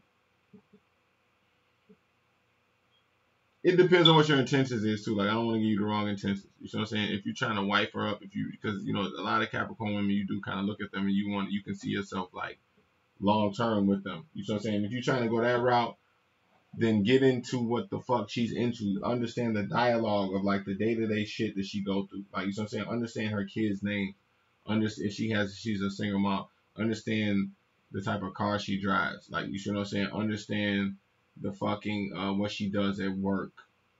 You know what I'm saying? And be able to carry a dialogue for at least 3 to 5 minutes about, you know what I'm saying? Not necessarily what she does at work, but like we were talking about ascendant signs earlier, like where the fuck this is going. Like you don't want to sit and have mundane conversation about what she did at work today. Like, you know what I'm saying? You want to talk about more so like where her dreams are taking her about her career and shit like that. Like, you know what I'm saying? And how you can help her. Ask her for a fucking resume. That's a fucking one of the greatest things we do at Capricorn. Ask her for her resume because you might know somebody that could that might be looking to hire somebody like her. You see what I'm saying? And even if you're bored one day, send her a resume to a couple people. You see what I'm saying? And that's a real good excuse to get up and have lunch with her. Hey man, like I know somebody who I want to check out your resume. I might give it to a couple of people I know. Why don't you send me over a copy of your resume? You see what I'm saying? And she do that, and then maybe y'all could, you know what I'm saying, get together and talk about her resume. You see what I'm saying? Get up one day and go to Starbucks or fucking even a park. You ain't gotta spend no money. You know what I'm saying? Go to a park or go to fucking just meet up somewhere and talk about her resume and lead it toward a funny, sexual, stimulating conversation. You see what I'm saying? And just leave it there. Don't try to force it over into like, you see what I'm saying? Like just be funny and flirtatious and leave it there. Like, you see what I'm saying?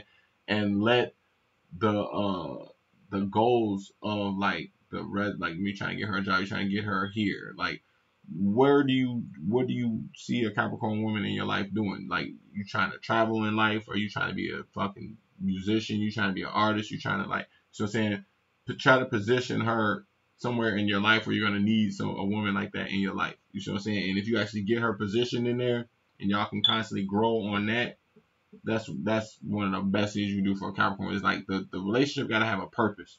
Like it's gotta be going somewhere. You can't just be fucking like trying to linger around her and fuck on her all day. Like she gonna be like, man, I got shit to do. Like, you see what I'm saying? Not that she won't do it, but like eventually, like she's gonna need somebody that's like that can talk, that keep her mind in that fucking that career goal orientated Capricorn world. Um, I've worked at the same place for over 14 years. Well, yeah, that would make sense. 19, she's my coworker. She's 19. Oh, she's a 19-year-old Capricorn chick. Yeah, I can see why you probably. Yeah, I can see that. Yeah, she's your coworker. Well, you're already in the right place. I can see why you want that. Yeah, it's like your work chick. That's the thing, man. Try to keep it in that frame. Like, keep it like, okay, I'm gonna be your work boyfriend type shit. You see what I'm saying? Don't try not to take that shit outside of work. You're already at the place where she's comfortable with, you know what I'm saying, with guy. Like a Capricorn woman don't mind fucking a guy that she work with. You see what I'm saying? So keep it there. Like try to use whatever conversation that goes on at work, try to escalate it into sexual dialogue. Like, you see what I'm saying? Raise the sexual tension. So like, you know what I'm saying? Like, um, this might sound kind of corny, but it's a congruence level to this, and I'm only giving you packaged gambits, hopefully that you can turn this into a natural game. But like, if you're at a fucking pencil sharpener and you got to put the pencil in, it's like, oh yeah, put it in, shit like that. Or like, if you're fucking like, turn every little fucking thing at work into like a sexual undertone. You see what I'm saying? But like, don't make it creepy. And like, there's gonna take a lot of natural game to do that. You know, because you're at work, and like a lot of Capricorn women are kind of like in that, like they kind of want to fuck at work already. So like, if you kind of fuck with that part of their subconscious, you see what I'm saying, and just it'll raise your value. But don't get creepy and don't actually like really try to fuck them at work. Like, you know what I'm saying, just keep raising your value. Eventually, she gonna come around asking you questions, touching on you, and flirting with you, and like, you see what I'm saying, just keep doing that and just wait. You see what I'm saying? And it'll fall right in your lap. Um, my Taurus female is 19. I hate when guys I work with try to make it serious. Right, don't make it serious. Just flirt. Like, learn how to flirt. Capricorn women love to flirt. You see what I'm saying? And if they got a guy that they can flirt with at work, you know who you should check out? What the fuck is the name of that show? What's that nigga name, man? That nigga, that's a smooth nigga. On fucking Criminal Minds. The black dude, when he be talking to the chick Garcia. Garcia, I don't know, they might have this shit on YouTube somewhere. Like, you can go look up, I think his name is Shamaya. I don't know what the fuck. The black, like, go look up Criminal Minds. The black dude on Criminal Minds, he flirts with this girl named Garcia. And they work together, mind you. But they have like this weird little flirting thing that they do together. You know what I'm saying? Learn how to do that shit with a Capricorn woman at work. Like, just learn how to get real good at flirting with them. You know what I'm saying? You can check out their dynamic to use as a reference point to what I'm talking about. What the fuck is what the fuck? Y'all up with me this fucking 3:20 in the morning. All right, I'm gonna cut this shit short in a minute because it's fucking late as fuck. What was your question? What are fire or water signs more self-destructive? Okay, Shamar Moore. Yeah, that's the nigga name. Are fire signs or water signs more destructive? Water. Whoa, shit, that is a great question. Depends on what your level of destruction is. Depends on who's asking the question. Depends on your interpretation of what destructive is. Because water signs don't consider. It's wild how water signs are very destructive, but they don't consider themselves destructive because the things that's important to them are more about romance and having a good time and keeping shit lighthearted. So like they don't see that's where the most important factor of what you just asked is that like water signs don't see that self-destructive, whereas a fire sign don't mind destroying shit. So that's where you get kind of lost at. Is that like,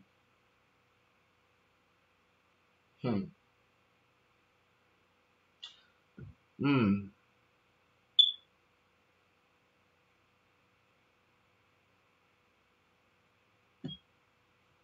Shit, that's a great question. Fire signs be having DUIs, crashing their motherfucking cars and shit, dropping shit clumsy. So then you got water signs like they get behind on their bills and their house be cluttered as fuck. And man, that's a great question. I don't. I'm gonna pick one though. I am gonna pick one. Matter of fact, hold on. Give me one second. As soon as I come back, I'm gonna answer for you. I need to think about that. That's a great question.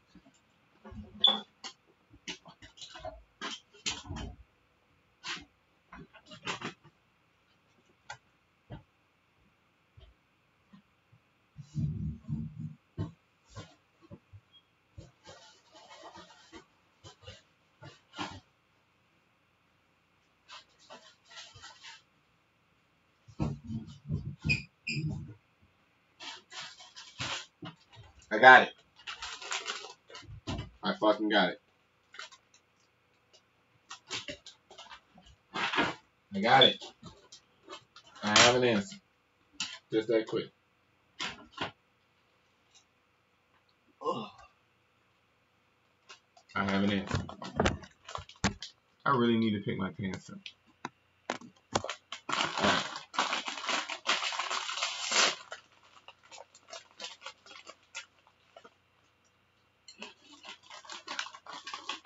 I'm gonna say water signs are more distractive than fire signs. I mean, destructive. And here's why.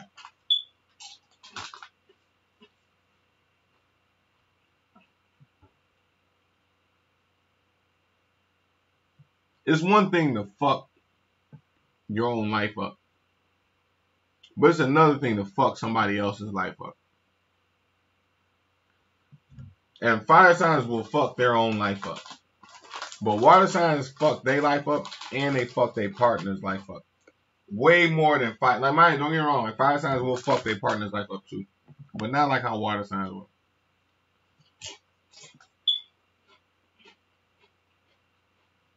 Because water signs be on that shit. Like, they be on that shit. Like, oh, I'm gonna get her. I'm gonna get her. I'm gonna get him. Ooh, he fine. Ooh, like, they be on that shit.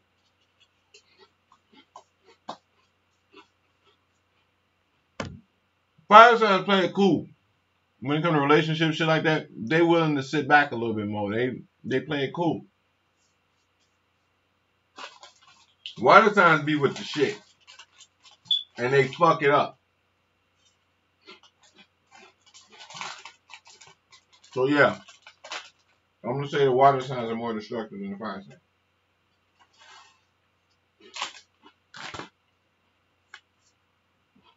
But that's a good question though.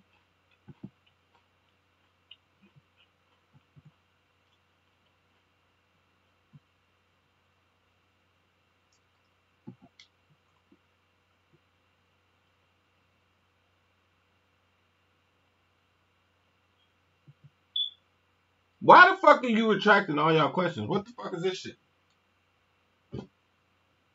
It's like fucking 3, 4 questions retracted. Part of the game is this shit. I say ask y'all questions, y'all ask questions, and y'all retract them. I'm about to hang up on y'all motherfuckers. I have a cancer stellium.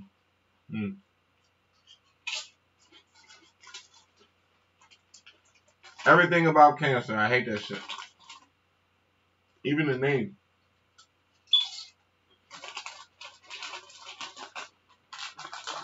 Cancer remind me of Minions.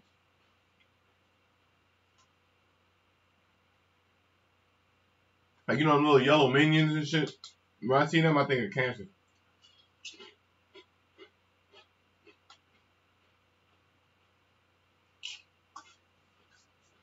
I fucking hate cancer.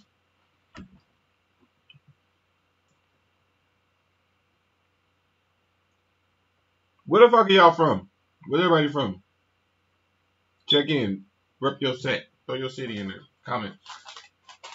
There's 10 motherfuckers in here. I want to see 10 cities. Where the fuck are y'all from?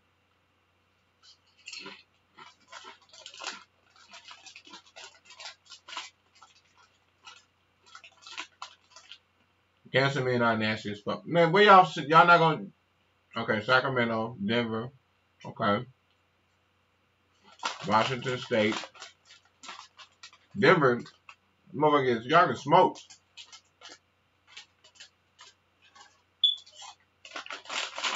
New Orleans, salute. Washington State. We on TV in Seattle. I don't know if you're in Seattle. Seattle's the shit. Okay, where the fuck are the stalkers at? There's 1, 2, 3, 4 answers. There's 9, 10 people watching. Okay, 5. The motherfuckers stalking me. Kansas City, Missouri. Cool. Where the fuck is everybody else from? There's some stalkers on this motherfucker.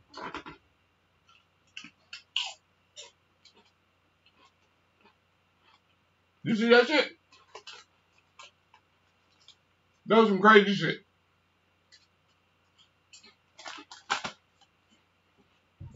Oh.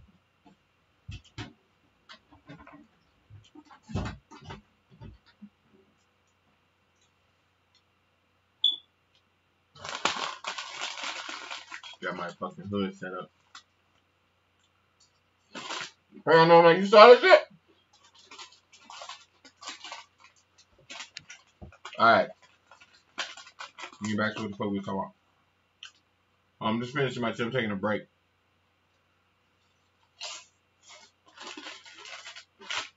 Man, I wrote a book. It's in the comments. Read my book, man. It don't take that long to read it. Like, for real. Like, the shit is like, it takes like an hour. It's 10 chapters. Each chapter takes like 5-6 minutes to read. It's 10 chapters.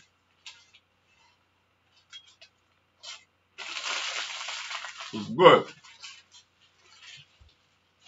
I'm gonna show y'all this too. Funny Gemini movies. Liar, liar. Liar, liar.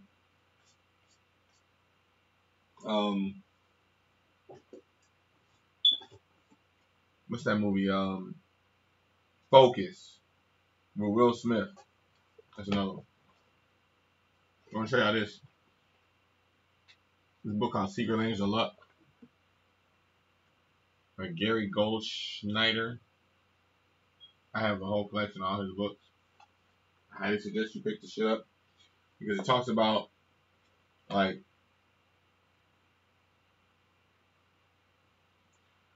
the energies that go on during certain months and certain weeks. It's real good.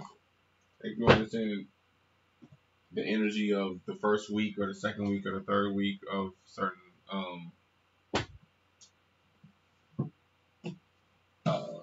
months that you're in. It's really good to explain that. This is another one I follow by the same guy, Gary Goldschneider. This is called Personality. I actually got this for fucking $5 off of Amazon. And the reason it was $5 is because it was kind of printed wrong, but you can still get the point because the way it's. I don't know if you've ever seen this book, but like the way it's set up is all of the these are all dates. I don't know if y'all can see that, and it tells you what page to look on. Like depending on what birthday you look up your birthday, and then it tells you what page, whatever's your sun, your moon, Mars, whatever. Like it tells you how to read your chart.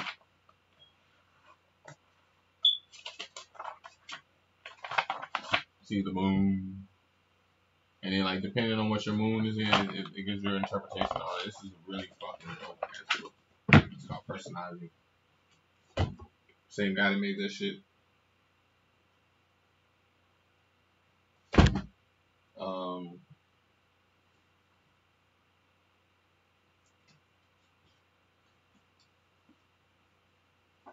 No, man. This is that's one. This one right here. This is my fucking Bible. This was the one that kicked the whole shit off. Secret Angel Birthday, Gary Goldstein, same guy. You can get this right online. Like you can look up 1-1. Look, all you gotta do is go to Google and type in January 11th, secret language of birthday. And what's gonna come up is exactly what the fuck is in here. You do not have to buy this book. All you gotta do is type in whatever birthday you're looking up and just type in secret language. You can see how fucked this book up. Like it looks like I tried to eat this shit. Look, you see this shit? I've fucking like been through this book millions of times. Like this is like literally one of my favorite books of all time. And like I said, you don't have to buy the book. You can just go right online and just type in whatever birthday, type in secret language of birthday. So look up Gary Goldschneider. This is the guy who wrote all of these books on short. This is another one. This is called Secret Language of Relationships. By the same guy, Gary Goldstein. And like this one is like if you look up, say, 2 different birthdays. Like you look up one birthday. Oh wow, man, that's crazy. This is a picture of my dad. I didn't even know this was in here. This is a picture of my dad and my stepmom when they were in Egypt. I didn't even know this was in here. Do you see that? My dad. I love my dad. There's a bunch of pictures in here, right? That's my sister and my aunt. Yeah, but this book, like, you look up 2 different birthdays. Like, let me show you one. This is really good. Like, it gives you relationship advice for every sign. Like, if you're dating, like, this is Cancer. But, like, you look up 2 different birthdays and it tells you the energies that they're gonna create. So, like this one is April 3rd through the 10th, mixed with October 11th through the 18th. And there's a chart in the back of the book right here that lets you look up like both dates. So like you say, okay, I'm a fucking Aquarius born whatever week, and I want to know about a Scorpio born whatever week, and it tells you to turn to page 300 and whatever, and then it tells you a small little paragraph on what type of energy and what the challenges are going to be based on those 2 signs. Actually, it's like the week of whatever you were born. It's a really fucking good book, especially if you have Secret Language of Birthday book. And then this one, Secret Language of Destiny, this is the 3rd book in well, include the personality book. It's really like the 4th book in this collection of Gary Goldschneider.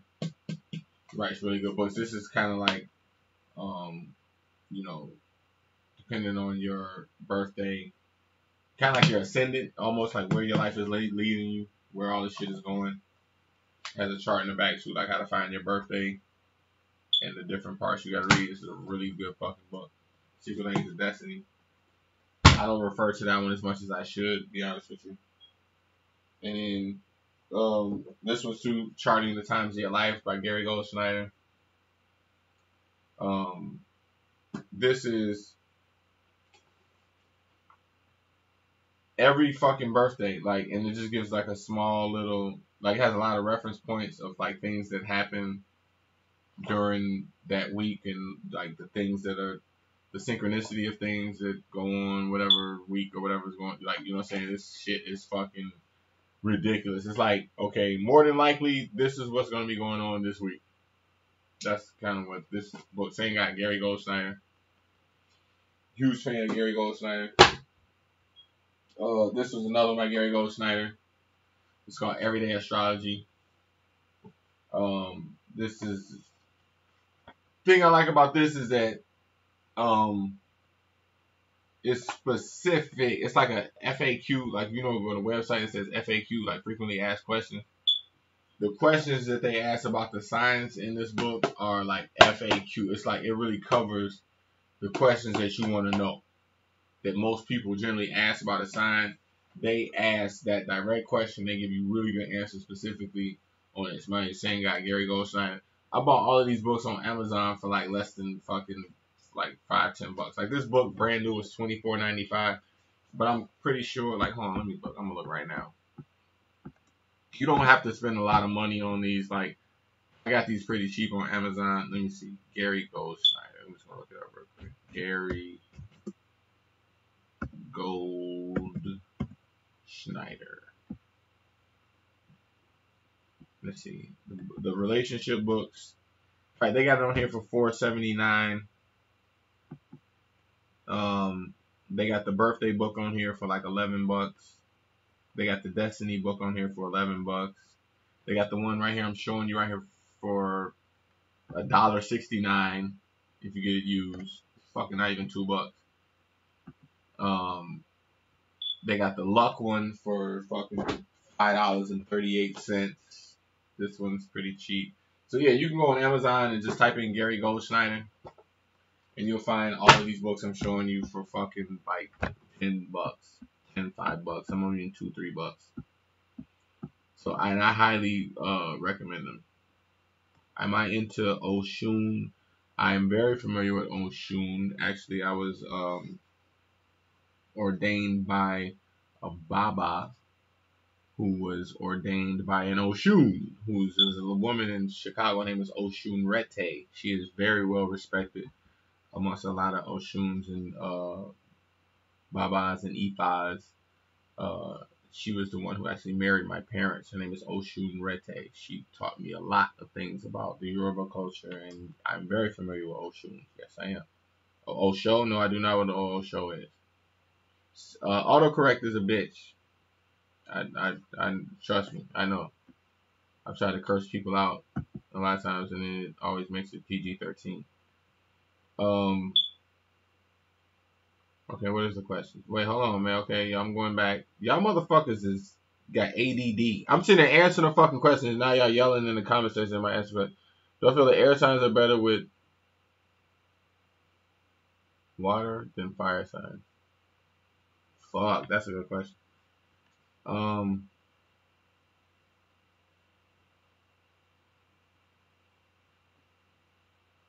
think air signs are better off alone.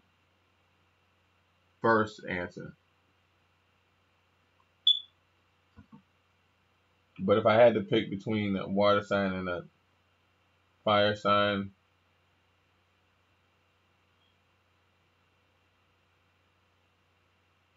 fuck. I think you'll be happier if you're with a fire sign, but I think you'll learn the lessons in life that you need to learn if you're with a water sign. Either way, you're not gonna be fucking happy though, because air signs are not good at pairing off with either one of these elements per se, unless they are already completed. The thing about air signs is that air signs are looking to like better something. You see what I'm saying? And the thing about water signs is that they're trying to better you. So like that's where you clash a lot of times.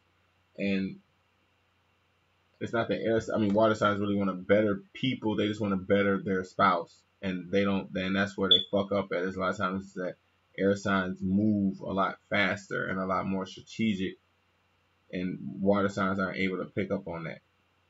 So a lot of the freedoms that air signs give water signs are totally fucking oblivious to.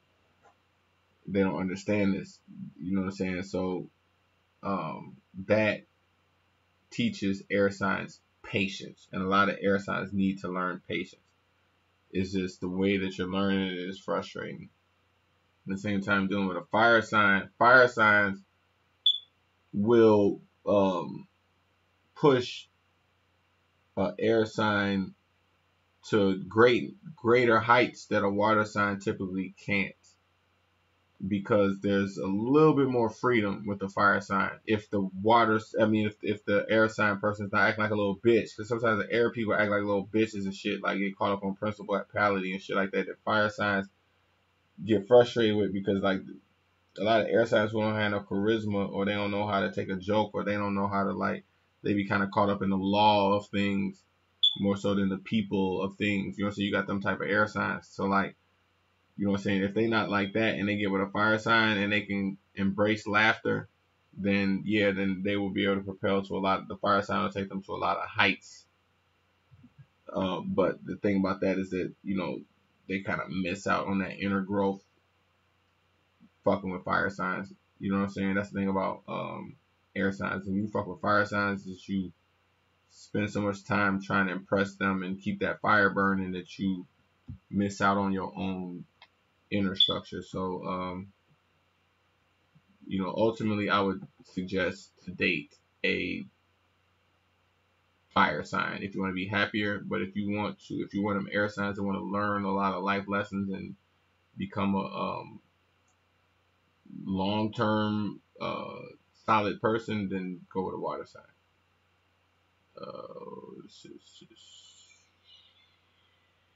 Do I follow Chaladian numerology? Never heard of Chaladian numerology. Sounds interesting though. How do you feel about the upcoming solar eclipse? How do you think it will affect us? I'm already feeling the effects of the solar eclipse. Actually, today was a fucked up day for me, which is why it's kind of unorthodox. I'm up to 3, 4 o'clock talking to you guys, because you guys actually are like therapy to me. Sitting here talking to this fucking computer screen, believe it or not, is like therapeutic to me. And actually, today was a very fucked up day for me, and I appreciate you guys hanging out with me, having a drink with me this late, because I can feel the fucking eclipse coming, and I couldn't even get halfway through your question without it reflecting back to what happened to me today, which is fucked up. But I think this eclipse is gonna be hard for a lot of people, and a lot of people are gonna be um, using their resources.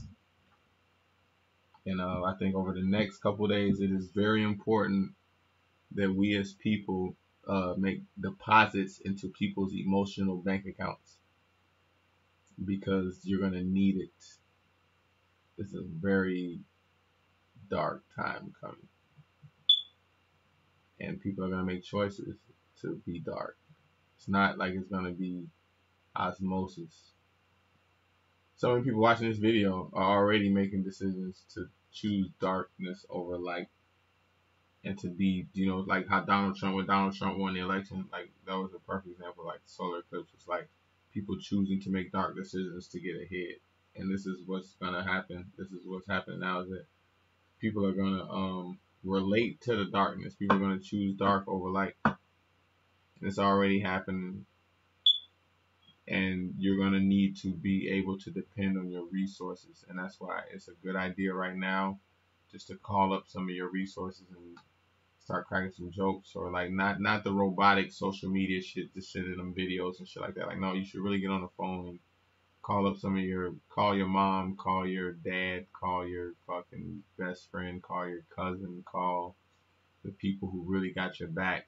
You know, so don't just call them either, because a lot of them people don't have your back. They just there to make it seem like they got your back. But like the people who really, really got your back, you should call them this weekend, hang out with them, because you're gonna need those motherfuckers in the next couple of days. And whatever you can do to make deposits into their emotional bank account, now is the time to fucking do it, because this is gonna be a very rough solar eclipse for a lot of people. And there's gonna be that urge to make you to pull you in to do some fucked up shit. And you're gonna have to like check that shit. Go watch some Disney movies or some shit. Go watch the Power Rangers or some fucking Spider-Man or some type of shit with a moral, and get your morals in order. Like, get your character down. Get your what's the word? Get your congruence in order. You know what I'm saying? You can't fake class. Get your class, like, you know what I'm saying? Like, it's gonna require class right now. You're gonna find yourself around a lot of people with no class. A lot of people who are choosing to do negative things. You know what I'm saying? And it's gonna require you to, just like the video I put out earlier said, it's called Maya. That's what Maya is about. Maya is the only thing that stops the earth from returning to chaos. People naturally kind of want to do mischievous, fucked up, devious shit. And the only thing that stops people from doing that is Maya. You see what I'm saying? So you're gonna have to harness a lot of Maya energy, which is divine law, divine energy, cleaning up shit that you know damn well you ain't supposed to be cleaning up, but you might be cleaning it up for somebody else, wiping other people's asses, shoving out money in places that you um, don't want to be shoving money out to. This is why you're gonna need your resources. People are gonna be calling you and leaning on you as a resource. So you're gonna need resources. You know, that's the thing about insurance. Like say you own a bar, a fucking fire breaks out and fucking kills like fucking 3, 4 people or the fucking 10 people and you got a fucking 50, 60, $70 million lawsuit on your hands and your insurance company can't cover that. Well, insurance companies have other insurance companies that they go to that have deeper, bigger pockets. And like you're gonna have to fucking be like that. This is like, you know, start looking at your resources now because you're gonna fucking need them. How do I feel? See, man, that's slow when you describe Capricorn woman, you nailed it. Haha, my girlfriend is a Capricorn, and that's her all day, especially when it comes to her resume and her job. Is he reading the questions? Yes, I'm fucking reading the questions. I was wondering, maybe he just doesn't like the questions. What the fuck? I'm reading the questions. What the fuck is wrong with y'all? Am I not doing it fast enough for your fucking likeness or something? What the fuck? Y'all some goddamn assholes. I got some asshole ass subscribers. I wish I had some Doritos, but I only have Pringles. I just smashed some Doritos. I'm about to go get some more. Please leave the books in the description. Yeah, check out my books. They're in the description, motherfuckers. Is that a fire detector? Where? Yeah, that noise. I need to change the battery. Damn, I didn't even realize that shit. Get the fuck out of my house. I have Amazon Prime. Am I into sure we already did that. My meds are kicking my butt. Good night. The cap chick went to bed. LOL. I'm hurt. How do you get into online marketing or online business? I'll answer that in a minute. I'm joking. So true. Detroit chain. I feel that. What's the difference between Saturn affects Capricorn and supposed? Wow, good question.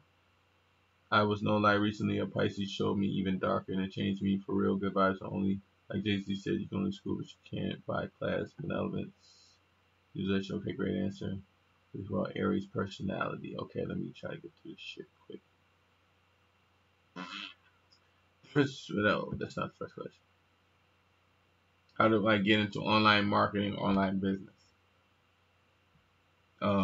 Short answer, download program called Response Magic. I don't even think you have to download it.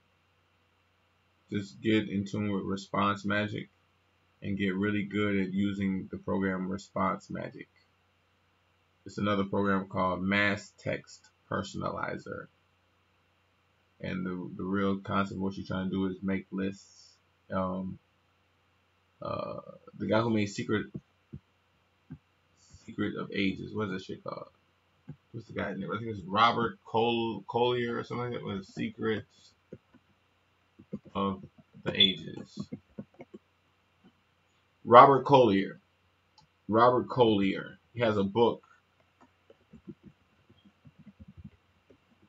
on what's it called? He has a book on how to make a mail. What is it?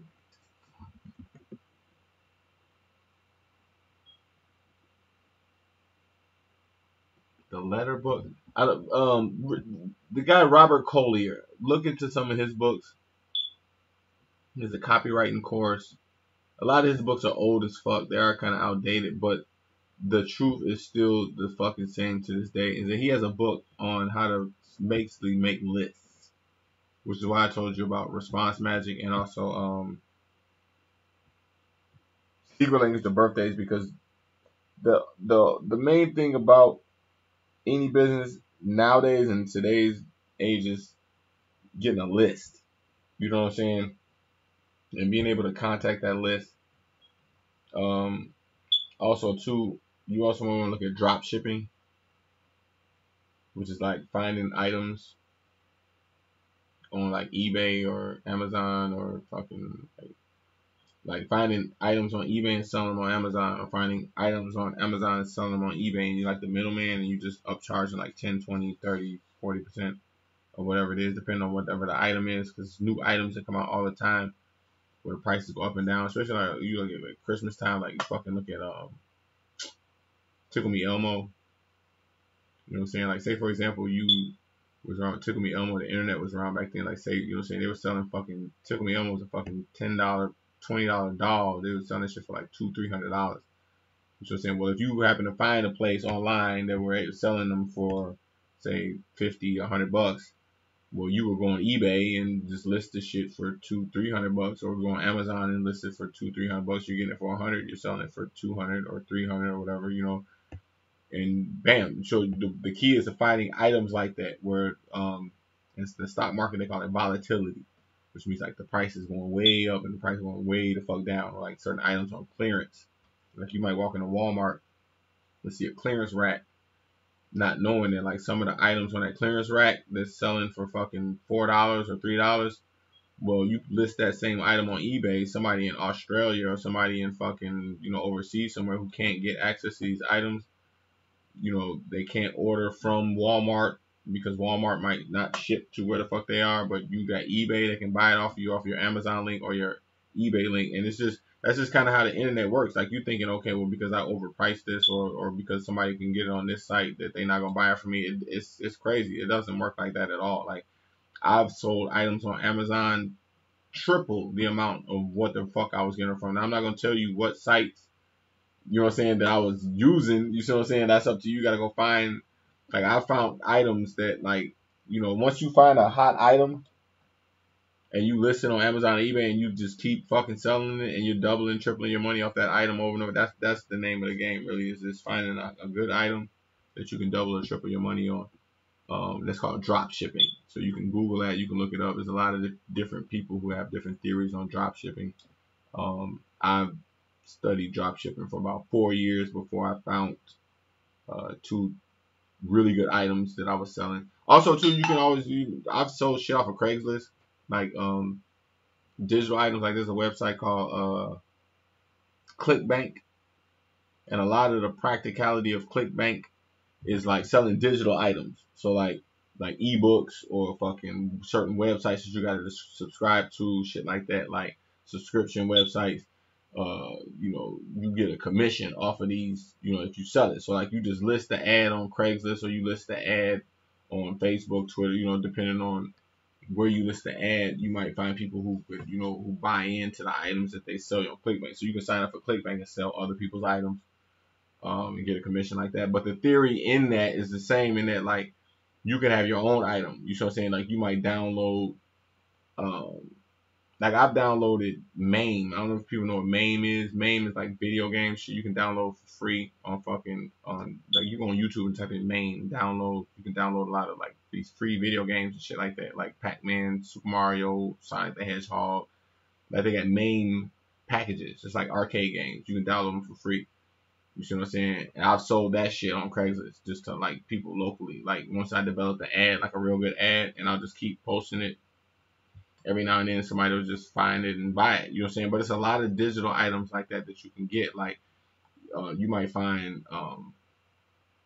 like I've sold college books. I don't know if people know how to download torrent. This is totally fucking illegal. Like I probably shouldn't be telling you this shit, but like you can download like college books, PDF files off of torrent sites.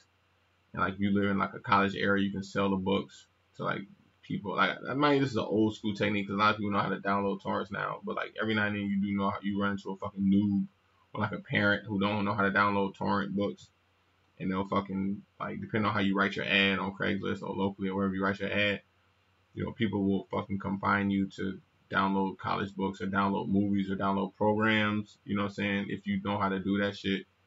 You know, it's just a matter of writing a really good ad on certain classified ad sites like Craigslist, Oodle, fucking.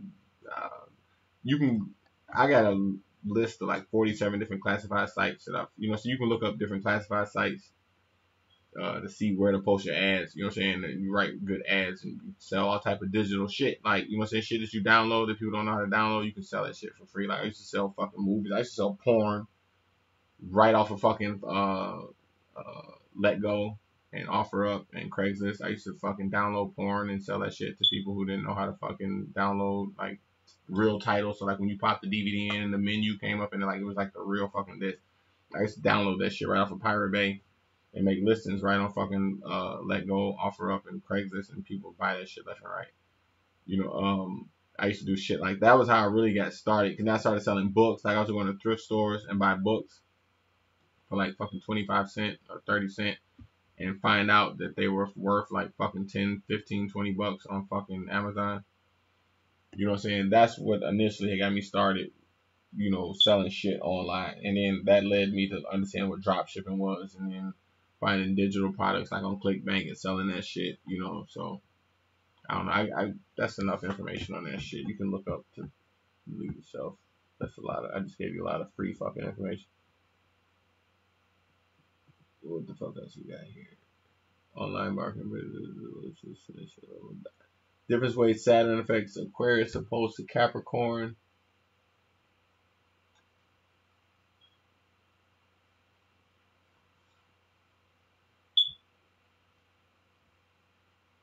The way Saturn affects Aquarius is going to force an Aquarius to get with a water sign or get with somebody.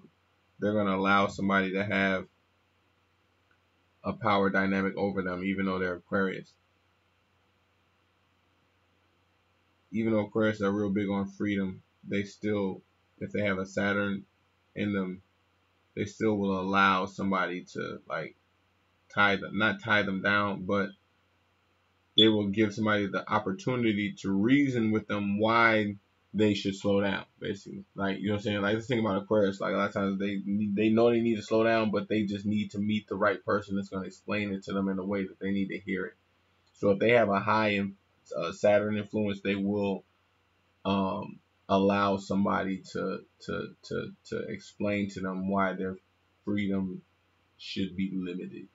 Now, whether or not they're good at that, or whether or not they're good at a debate, or whether or not that person understands that about the Aquarius person, that's going to be the biggest issue. Is that a lot of times that's going to turn into argument, because they're not going to understand that like this person is a loose cannon, but they're looking for somebody who can explain to them why they need to slow down at this point in their life, and a lot of times that's going to lead into argument.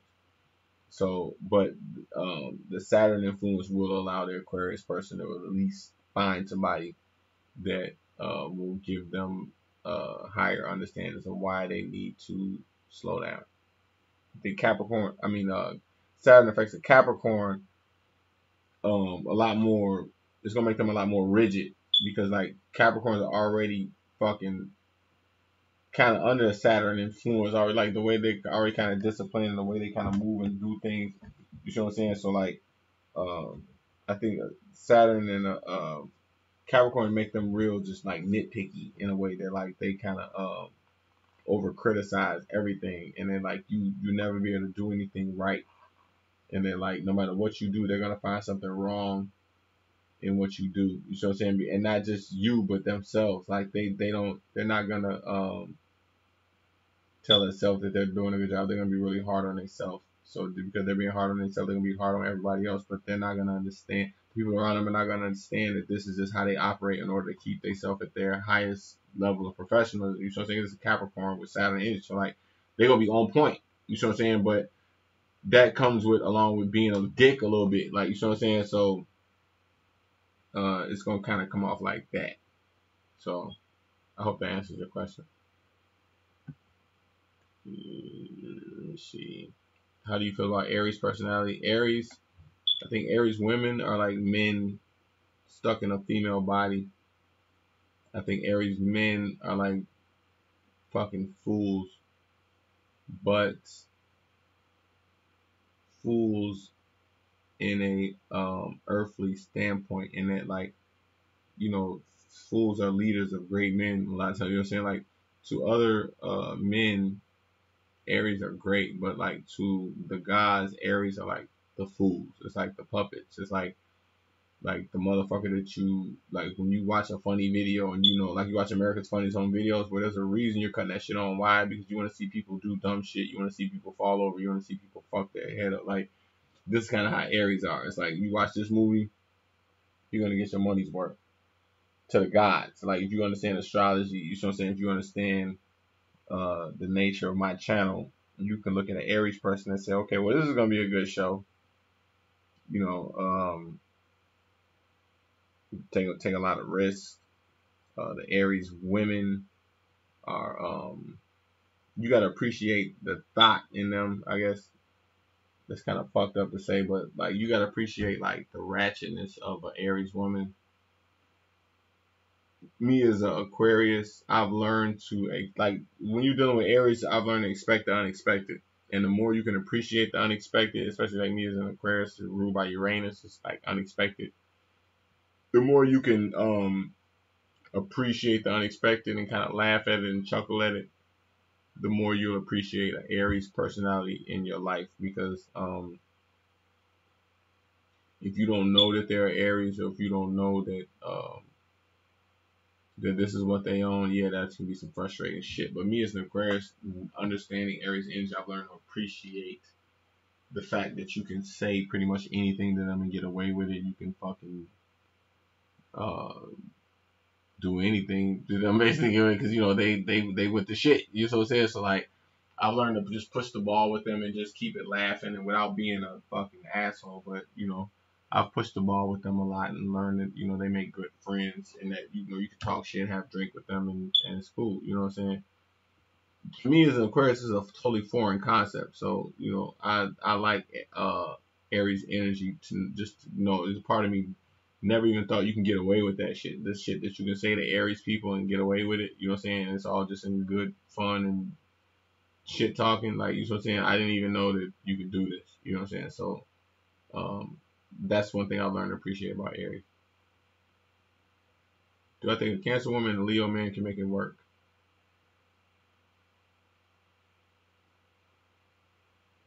Yeah. If the Cancer woman stops acting like a fucking crab and the Leo man stop acting, if he can acknowledge what she's doing without, you know, feeling like he's a pimp all the time. Like, okay, well, if it wasn't for me, you wouldn't even be doing none of this shit. Like, you know, if they can get off that shit and they can appreciate what the Cancer woman is bringing to the table, and the Cancer woman can learn to keep her sex appeal up and like stop, get off that mommy shit. You know what I'm saying? Get off that fucking crab shit and like get on some real charismatic, sexy shit. Like you know what I'm saying? That's the thing about Cancer women is that like initially the thing that drives you in their sex appeal is totally fucking like it's like a thirst trap almost. It's like that's not even who the fuck y'all really are, man. And like that's what y'all need to get. Like y'all really need to find some real personality, like some real fucking charisma. Because all of y'all charisma is fake as fuck. Like you have you watched a porno recently? Like you know what the fucking women are doing in these pornos? Why there's like porn is bigger than McDonald's? Because like Cancer women, you would think that like you understand men. Like that's what draws so many men in. It's like wow, this woman gets it. Like she understands men. Like you know what I'm saying. But you realize it's don't. It's like this is just a trap to get you stuck in some domestic shit. You know what I'm saying? And it's like ah man, like this ain't what the fuck. Like you know what I'm saying? Like a Leo man, he wants a woman, like a super sexy woman. Like you know what I'm saying? Like the shit that made you guys first fucking click, like fucking in public and fucking dressing up in sexy clothes and like you know what I'm saying and laughing and getting drunk and hanging out. Not all that fucking okay, well you have to do this now for me because I did this for you and all that crap shit. Like don't no Leo wanna be around that shit. Like a Leo man wants to like hang out, have a good time, and laugh and crack jokes with his chick. He don't want to be like talking about all that serious fucking water shit that fucking Cancer women be talking about. Once they get past that, then yeah, it could work. You feel like Libras and Aquarius make good friends? Yes, I do. Some of my best friends are Libras. I just think Libras need to learn how to fucking Libras need to work on their social skills, man. Like Libras need to study pickup arts. Because Libras are great friends. They're just terrible in social setting. What do I think of the upcomers? Because we talked about that. What do I think about Birdman, Lil Wayne situation? How's that gonna play out? Air versus air. I think Birdman is really a smart businessman. I think that Lil Wayne is a true Libra in that he's a wannabe more so than a gonna be. So I think that they both as air signs, they'll leave that shit exactly where it's at and try to work around shit. That's the thing about air signs, they'll work around problems instead of addressing them directly. And we're good at that, like just working around, just acting like we don't even see the problem and working around it. I think they'll continue to do that until a situation forces them to reevaluate the situation. And even then, it'll probably take several times of that happening, that situations play out, forcing them to reevaluate the situation. Then I think only then maybe like when they another 5 or 10 years from now they'll actually maybe do a reunion or some shit like that. Let me see, get that dog. I can see that. I can see it now. Awesome. Be fucking serious.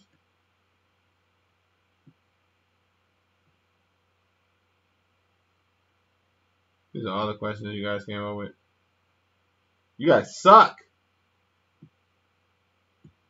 Oh my god, I'm about to delete all my fucking subscribers and start a whole new channel. You guys, this is the only question you come up with.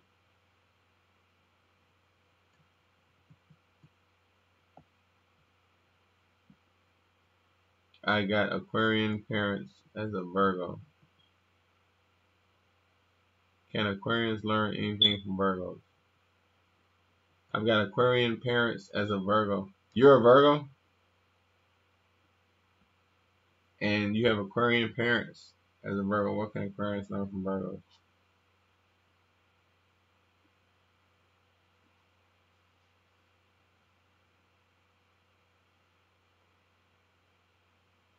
The thing about Aquarius is, man, is that you gotta know if this is a woke Aquarius or a sleep Aquarius.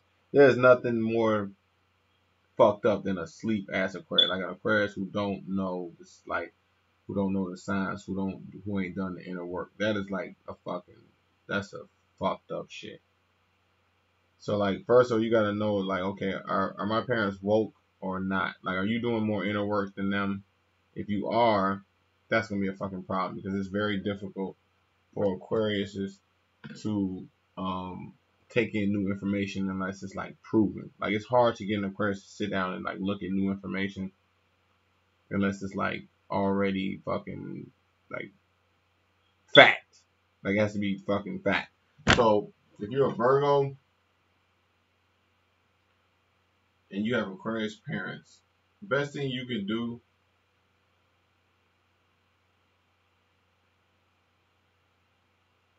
is to send that shit in an email. Like get good at sending them information through like social media. Like, you know what I'm saying? I don't know if they into social media, but like figure out a way to communicate through electronics. Even if it's like me on like on this YouTube channel. Like I have a YouTube channel. And like you can send a link directly to my parents if I wanted to, but say like do some shit like that. Because like talking to them face to face is hard. They have to see shit through like a medium. And um That's the best advice I can give you right now without knowing all the details of the situation. Do I think the R. Kelly rumors are true? Yes, I do. He's a fucking pervert. Yes, I do. Do I think Donald Trump will die in office? No, I don't. Donald Trump is going to the top. Donald Trump is fucking unstoppable. I hate that motherfucker, but I love to see him just. I used to watch The Apprentice. So naturally, this is just like a continuation of The Apprentice to me. So even though I think he's a total fucking idiot, it's just interesting to watch it like a TV show. Um, Zodiac sign characters in the Bible.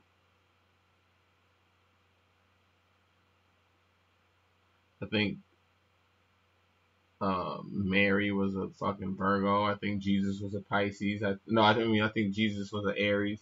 I think that I don't know, man. It's a lot of different interpretations of the Bible, but the one character I relate to in the Bible more than any other character was a fucking thief that was on the cross next to Christ, because he was the only character in the whole Bible that got a fucking guaranteed pass into heaven was the thief.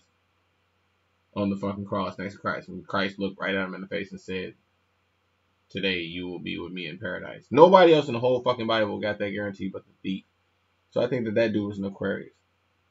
And like a lot of times when people ask me, you could be any character in the Bible, who would you be? I'll be like, I'll be that motherfucking thief right there next to Christ, because he was the only motherfucker who had a guaranteed pass in heaven.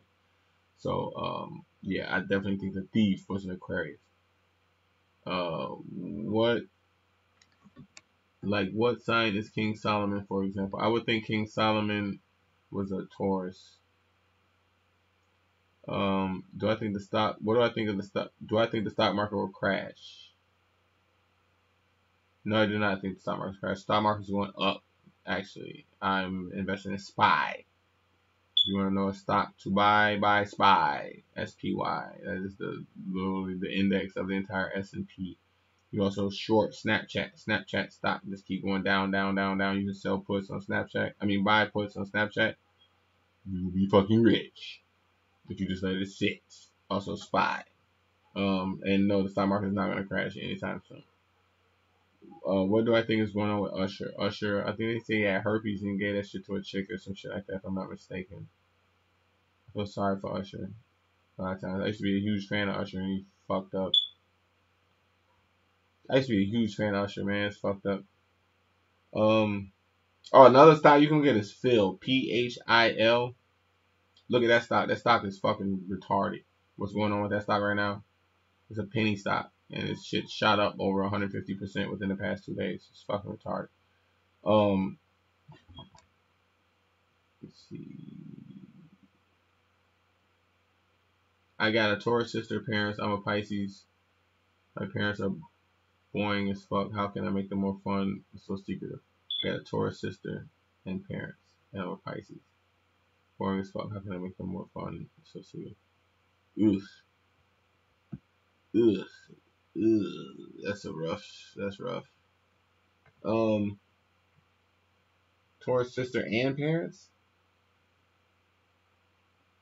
Shit. You must look like totally fucking insane to them. They must think you're fucking bipolar.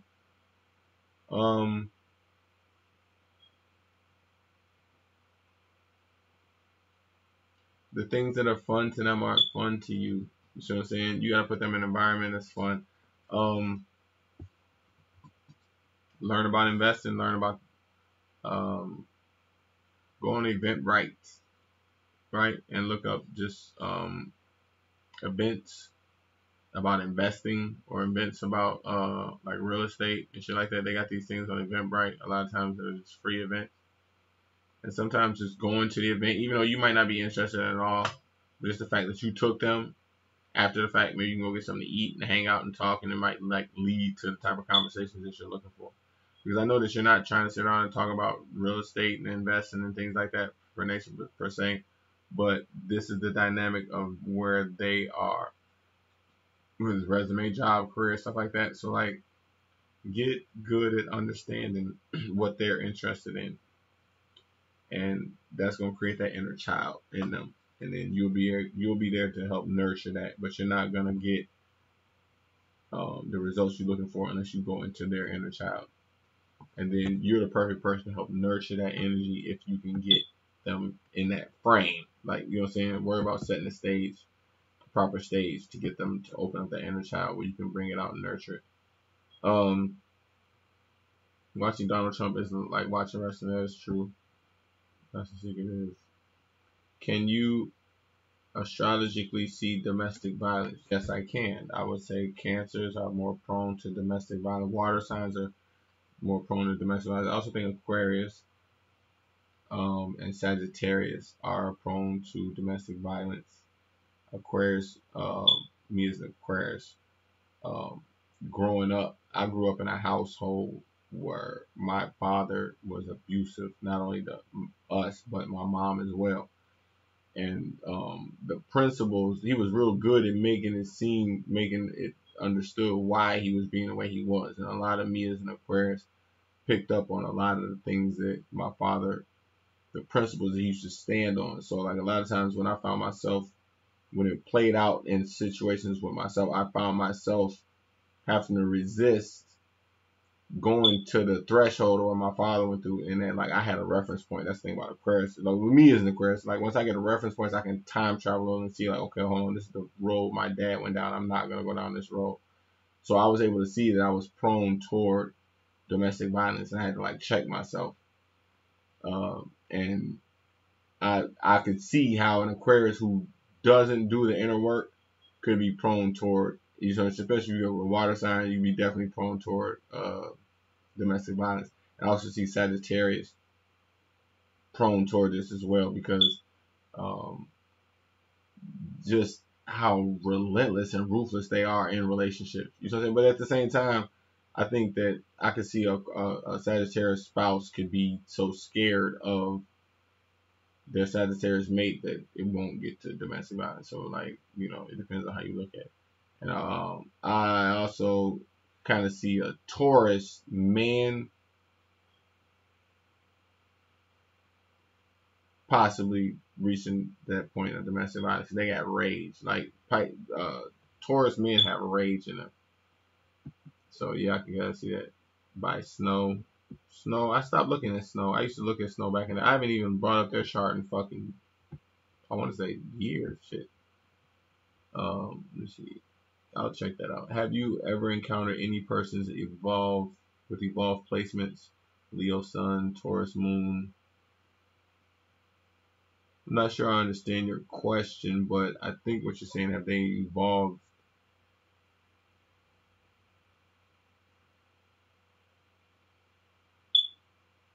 I don't think I understand your question. Yeah, reword your question. I'll make sure I want to answer it right because that's kind of funny. Now the guy's suing him for 2 more chicks.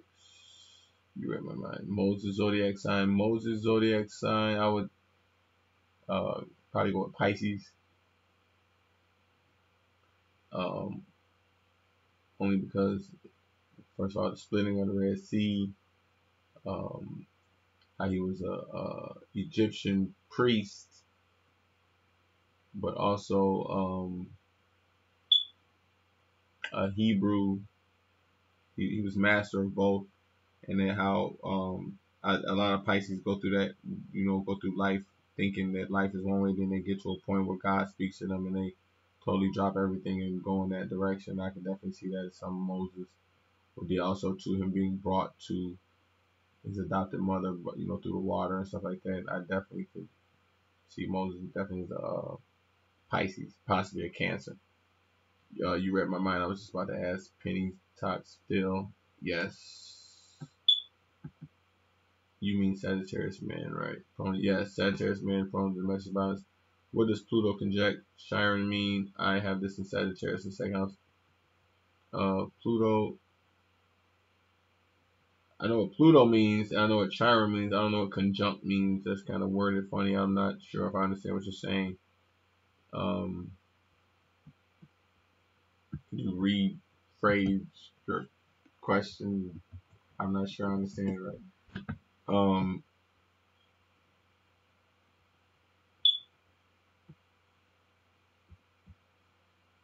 I am Pisces with a Gemini father and Aquarius brother and mother. I often feel like they don't get me sometimes.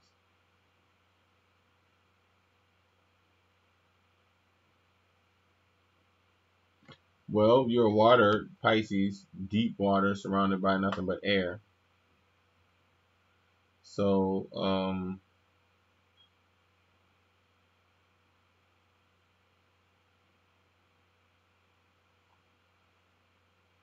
I'm about 90% willing to guess that you don't care about the things that your parents and your brother, the principles that they stand on. You probably don't stand on these principles, and a lot of times when these exact principles play out, you walk the other way. This is very typical of Pisces, especially around air signs. Is that like, I know I'm just guessing here, but um, I'm willing to guess that you have a Gemini father and an Aquarius mom. They have a certain dynamic about them that like um, things are kind of done with a purpose. And if you don't understand these purposes, then they're not gonna take you serious. Like, you know what I'm saying? Because you don't speak their language. There's a reason why they do the things that they do, and if you're not speaking to them and understanding these reasons, if you're not asking them questions, you're not ask. Let's think about Aquarius. You gotta ask them the right questions. And a lot of times Pisces don't ask the right questions. Like, you guys are kind of just living in your own little fucking fantasy, and like you miss the point of the reasons why people do the things that they do. And start asking the right questions. You know what I'm saying? If they're not relating to you, it's because you're not asking the right questions. You're not asking them why they're doing the things that you're doing, and you're not understanding why they're doing the things that they're doing. You as a Pisces can nurture these things when you truly understand them. You see what I'm saying? But a lot of Pisces just want to do things the way that they want to do them. You know what I'm saying? So that's probably why you run into the shit that you run into, is because you are like just Pisces be too Piscean, man. Like, you guys do shit. You guys only think of how you see shit. Like, y'all don't realize when y'all be fucking up, because like you won't even stop and look at yourself and ask yourself, am I fucking up? You know what I'm saying? The Aquarius mom or Gemini dad, those are really good resources to learn whatever craft that they have. Like your dad, like the Gemini dad, he probably wants to show you something that you probably have no interest in whatsoever, but then you wonder why they're not relating. You see what I'm saying? You need to start asking the right questions, asking, why did you decide to do this? What is it about this that you like, and understand what it is that's exciting them about the way that they do things. You know what I'm saying? You really need to understand it's not to do it just because you heard a guy on YouTube tell you to do it, but like you need to do it for yourself and really understand this, and understand like these are your parents, these are the people you're turning into, to understand why they do the things that they do, and it will really fucking give you a lot more clarity. What together? Why does it say together? What does Pluto conjecture? I mean, I have the Sagittarius second house. Pluto.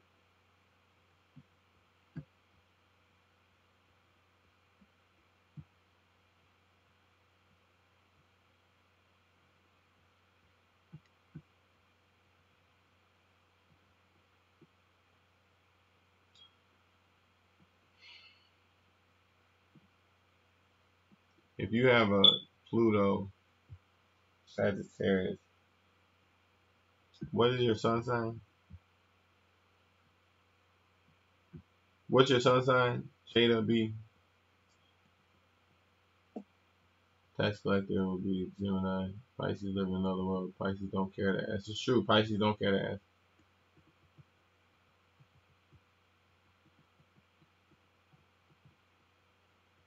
Cancer. Okay, so Cancer.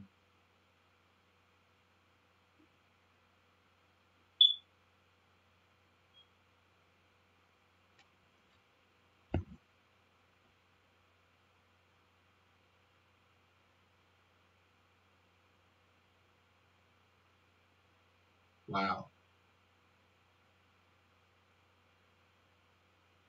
Jada, are you in a relationship with somebody? And if so, what is their sign? Are you with a Sagittarius?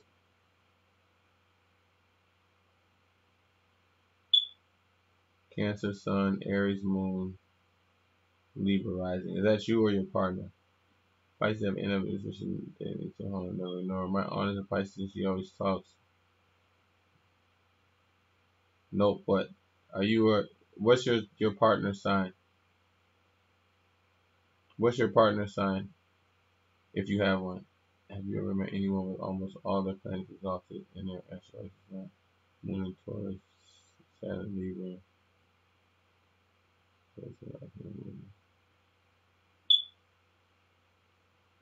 Try again. No, I've never, no. I've met a few people who had a couple parts exalted, but never all of them. No. Um, Jada.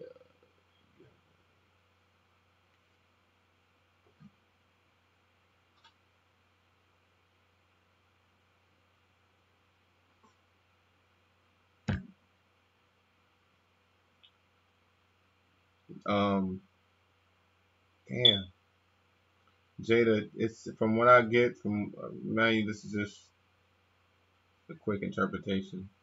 From what it seems like, um, you might be.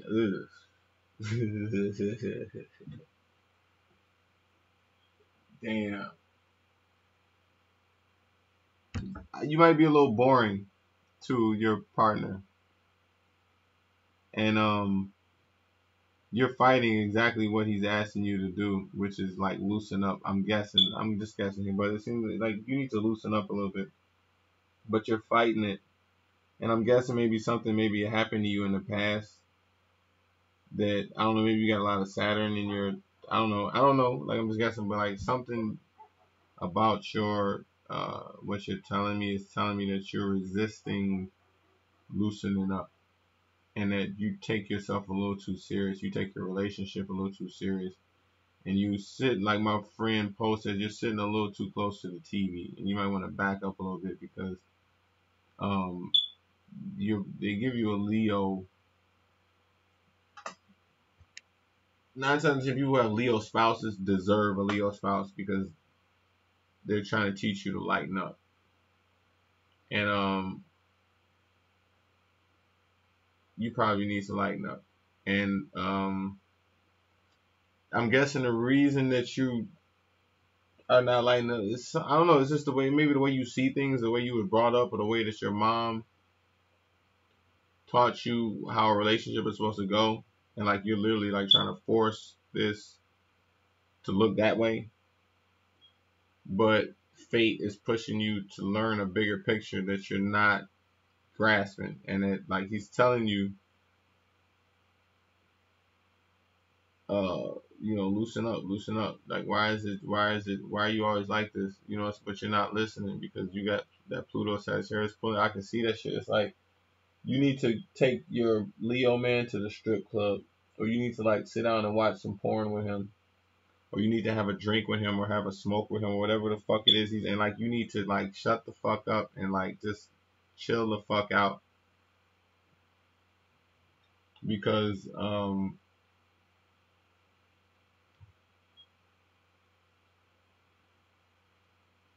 you're smart, but you're too smart for your own good. And then like it's like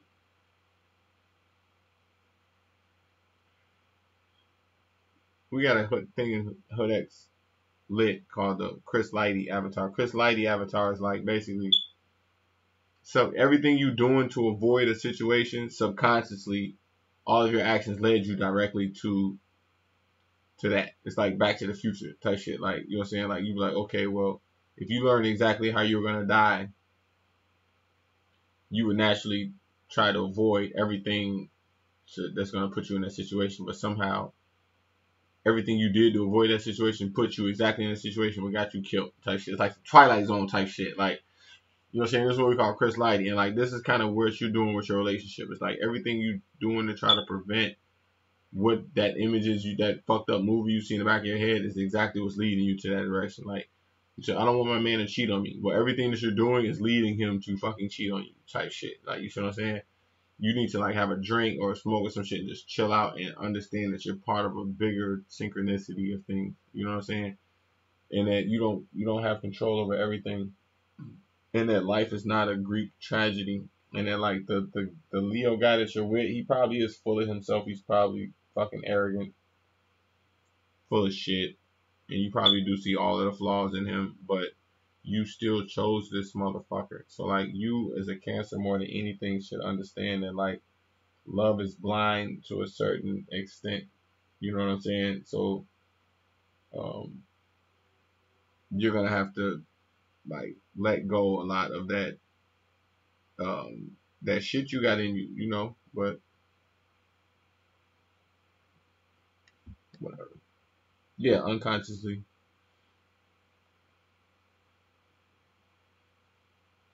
My ex was an aqua female and was clingy as fuck. She annoyed me to no end. Aqua female, different male. A clingy aqua female? I didn't even know that was possible. Can I elaborate on Juno and Lilith? Um,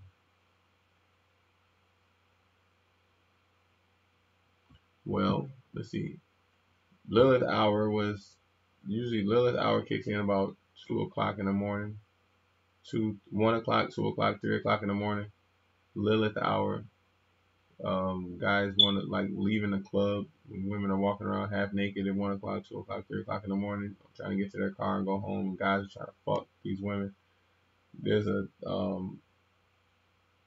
the fine line between Juno and Lilith at 3 o'clock in the morning. The instinct between you know what I'm saying wanting to guys have a instinct that make them want to procreate and replicate and come right inside a woman at fucking 3 o'clock in the morning. Like this is what the fuck guys do. So like subconsciously, this is where our thoughts are leading us. So um, Juno is like the wife, the mother, the baby mom type shit, and then the Lilith is like the bitch. Like they say, you want to freak in the sheets. And a lady, what's it? A lady in the lady in the streets and a freak in the sheets or some shit. That's like Juno and Lilith. You know what I'm saying? And like a guy wants a woman who can master both. You know what I'm saying? But what ends up happening a lot of times is that guys end up wifing up a chick that they just really wanted to fuck. This is what I was saying earlier to the other guys. Like, man, if you just trying to fuck, just tell a chick I'm trying to fuck. If you trying to wife up a chick, then wife her up. You know what I'm saying? But like, don't try to wife up a bitch you just trying to fuck.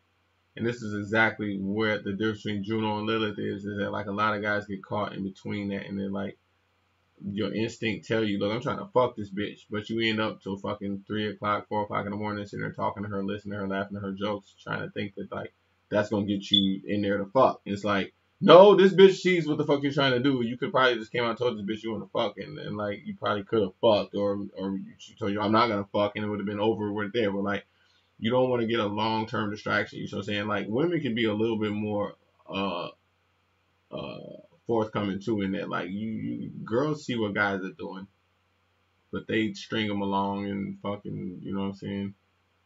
You know, this guy likes me, so I'm gonna fucking, you know, play the game. And like girls are playing the game too, so you know. But I am very familiar with Lilith. I used to DJ at the strip club.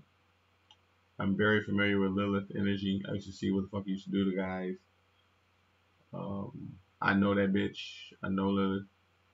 It's like my fucking little sister. Very familiar with her ways. Um, very familiar with Juno. Juno energy is uh, Juno energy kind of stems from Lilith energy. Like Lilith kind of turned into Juno, especially if you're dealing with a water sign woman. They use Lilith energy to disguise to hide their Juno energy. You know what I'm saying? So like you gotta be aware of that. And so they do this subconsciously, like they lie to themselves and don't even admit that they do this. You know, this is what in PUA they call shit tests.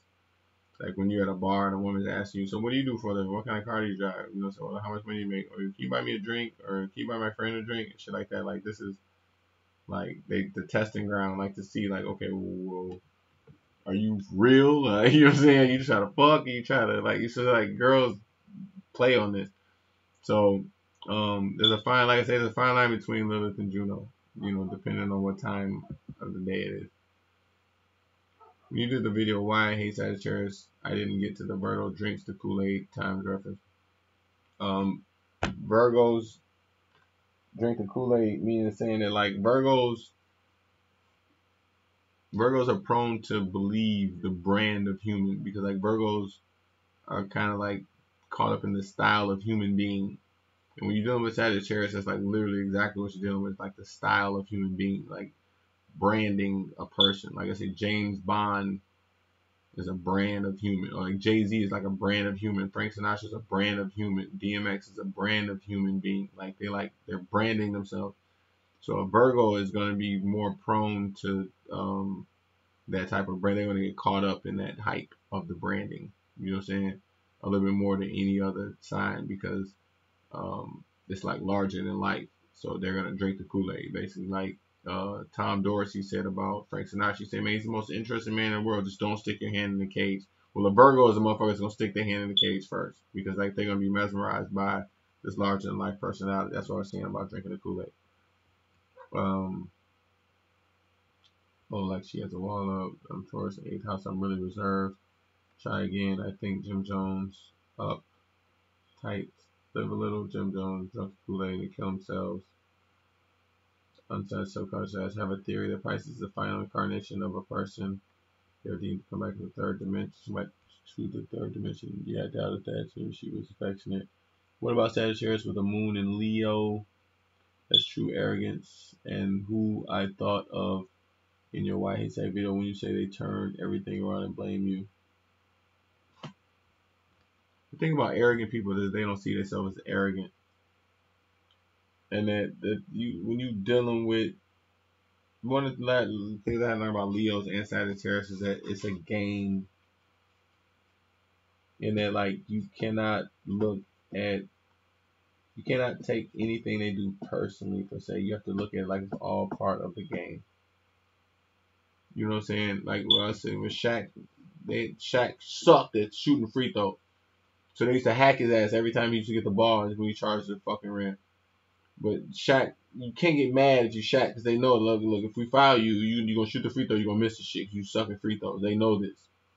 So you can't get mad at the competition for fucking hacking you because they know you suck at the free throw. The only thing you can do is get better at shooting free throws. And this is exactly what it's like dealing with Leos and Sagittarius. It's like, you cannot be mad at them for fucking understanding an element of life better than you. Is that they understand it's a game, it's an act, it's a joke, it's a rhythm of life. It's like, hey, like a lot of times when I talk to Leos, I said this in one of my other videos. Like you gotta kind of approach them like, hey, kind of like expect the unexpected, expect the outrageous, expect the shamelessness, and appreciate it. They're there to entertain you. You see what I'm saying? They're not arrogant per se. You can't look at like most arrogant people do not see themselves as arrogant. They just see themselves as like in a movie. They see themselves as part of a show. So like understand the show, understand the channel. Like you see what I'm saying? If you're watching Comedy Central, you already know before you turn to Comedy Central, then more than likely you're gonna see something funny. If you're watching A&E, before you turn to A&E, then more likely you're gonna see something dramatic. If you're watching Lifetime channel, more than likely, before you turn to the channel, you're going to see something to do with women, you know what I'm saying, something that women can relate to. You know what I'm saying? You understand this channel. Well, that's the thing about Sagittarius and Leos. You have to understand their channel, and they're like, this is a comedy channel. This is a fucking, you know what I'm saying? It's not a fucking drama channel. And like a lot of times, people dealing with fire signs, they're trying to bring drama to a comedy channel. Or like you're trying to bring romance to a sports channel. It's like, this is a sports channel. This is not fucking Lifetime. Like, you see what I'm saying? Understand the nature of their channel. They don't necessarily see themselves as arrogant. They just see it as part of the channel, part of the game. You see what I'm saying? So, it's the best advice I can give you about that. You said in your video how earth signs think that they don't do well with meat. What might lead to the downfall of health of the other elements? Smoking for air signs, liquor with water signs, and fire signs. I can also see liquor and just bad diet in general, like liquor with fire signs and liquor and smoking. It's just like bar culture in general. Just dealing with staying up late at night and drinking and smoking. Really fire signs. Also, fire signs just uh, eating junk food like fucking like fast food. You know what I'm saying? Like McDonald's, Burger King, like you know what I'm saying? Like a lot of fire signs, I do see that indulge in greasy fast food. That's just not good for you. Do I consider quintuxes to be a major aspect? I don't even know what the fuck a quintux is. I don't even know what the fuck that word is. What the fuck does that mean? Let me Google this shit. You already talking Chinese to me. I don't even know what the fuck this word is. Quincunx. An arrangement of 5 objects, 4 corners, square, rectangle, fifth of the center. This doesn't even sound right. I don't think I'm... Okay, astrology. Here we go. Quintux aspects. Quinn sucks. Aspect and shoddy form between planets are enough to get the power uses. Usually part.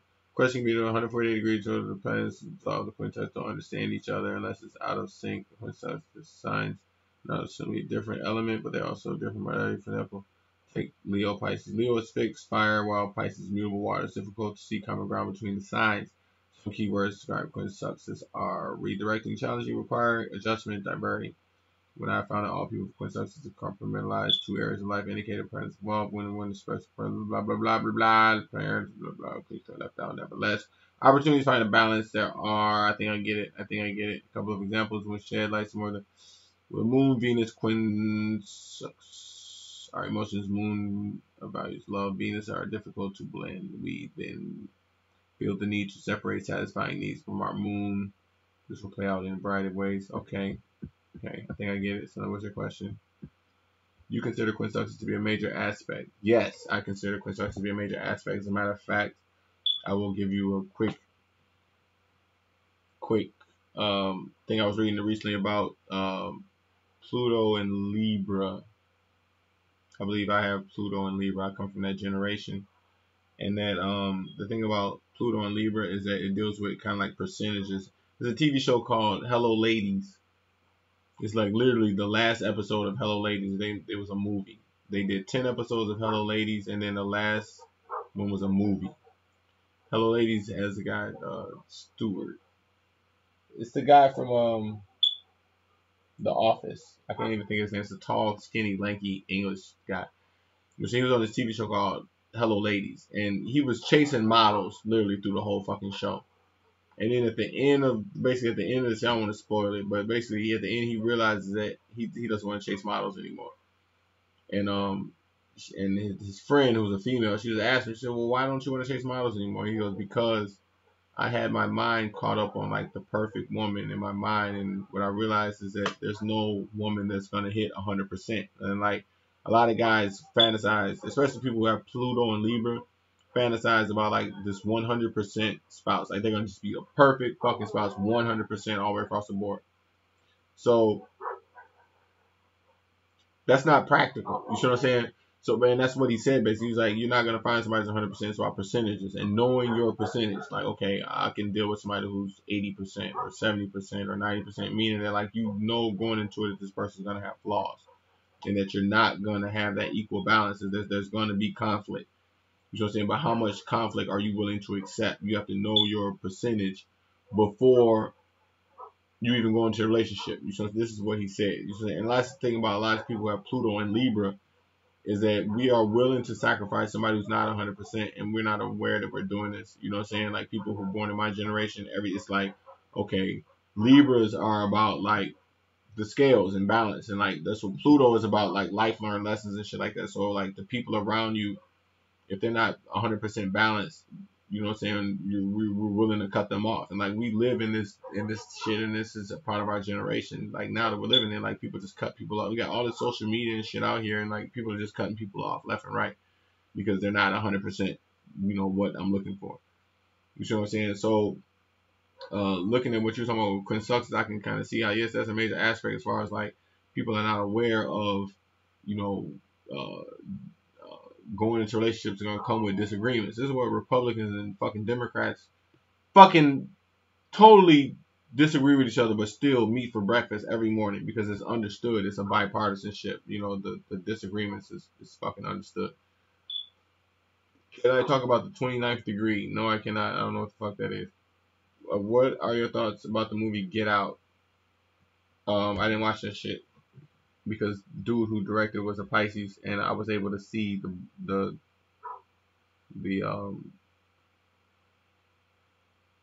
program. It's like a manipulation. Pisces are good at that, like just putting out like content that's gonna like get a lot of people talking, and you know what I'm saying. But in the reality, it's fucking Pisces. I didn't even watch that movie. Good night. Hopefully I'll catch you later. All right, good night, Max. Soldier Boy is a Leo. What urged him? Thought about him. Chris Brown fighting. Soldier Boy is a good at what a lot of people like. Check out Boonk, Boonk, if you really want to see what Soldier Boy is trying to be. like Soldier Boy is real good at just he understands the internet, and that you can't necessarily blame Soldier Boy sign on the things he's doing on the internet because that's a totally different aspect. I think that that would deal more so with his like his rising sign, or is it like his ascendant? You know what I'm saying? Because I think him as a Leo, that's not really what you're looking at when you're looking at Soldier Boy. Like I think when he does his music and when he does like live performance and stuff like that, yeah, you're dealing with this Leo energy. But when he's doing all this publicity stuff, all this internet beefing and shit back and forth, it's a whole different aspect of him. I don't think that's not Leo energy per se. I think it's just more like a publicity stunt. I also think Chris Brown is a Taurus. He's really that's the motherfucker who really get caught up in that shit. He's a kind of easy target for that type of shit. You know what I'm saying? Because he's gonna want to know, man, what the fuck? Why is people fucking with me? Like, you know what I'm saying? I ain't fucking with nobody. Why is everybody always fucking with me? So he's more prone to make the shit real. And I think that's kind of what happened is that like part of Soldier Boy was just trolling Chris Brown, and Chris Brown made it real per se. Um, Despite the fact that Libras are a sign of relationship, do you think they are the most unmarried of the zodiac?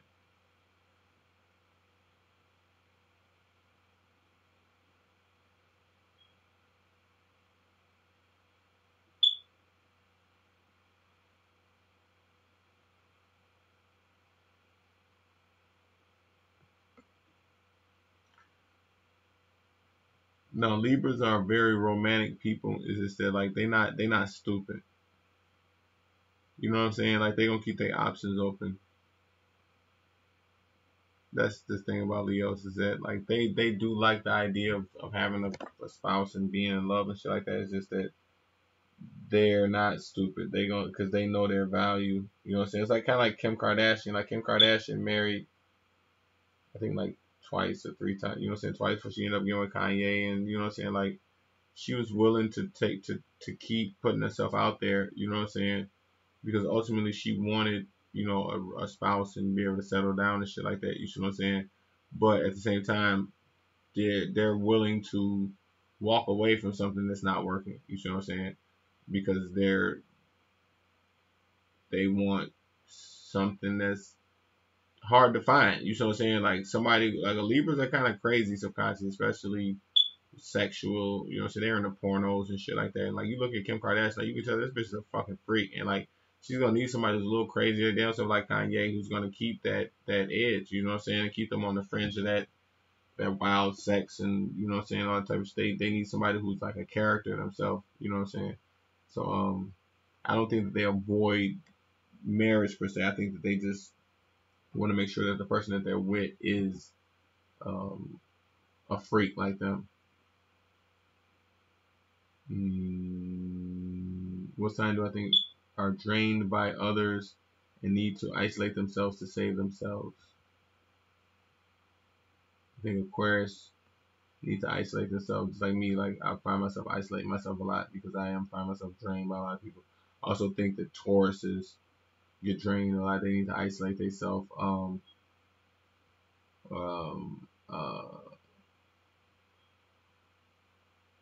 I can see Cancers getting drained by a lot of people, but they get off on that. They like to have that image. This is why they end up in that situation a lot, because they put themselves in that position. I think Virgos get drained a lot by a lot of people. I can see them wanting to spend a lot of time by themselves because they give a lot and receive a little. I'm not telling you my moon sign. Uh, yes, he won't tell us. What are my thoughts of Birth of a Nation?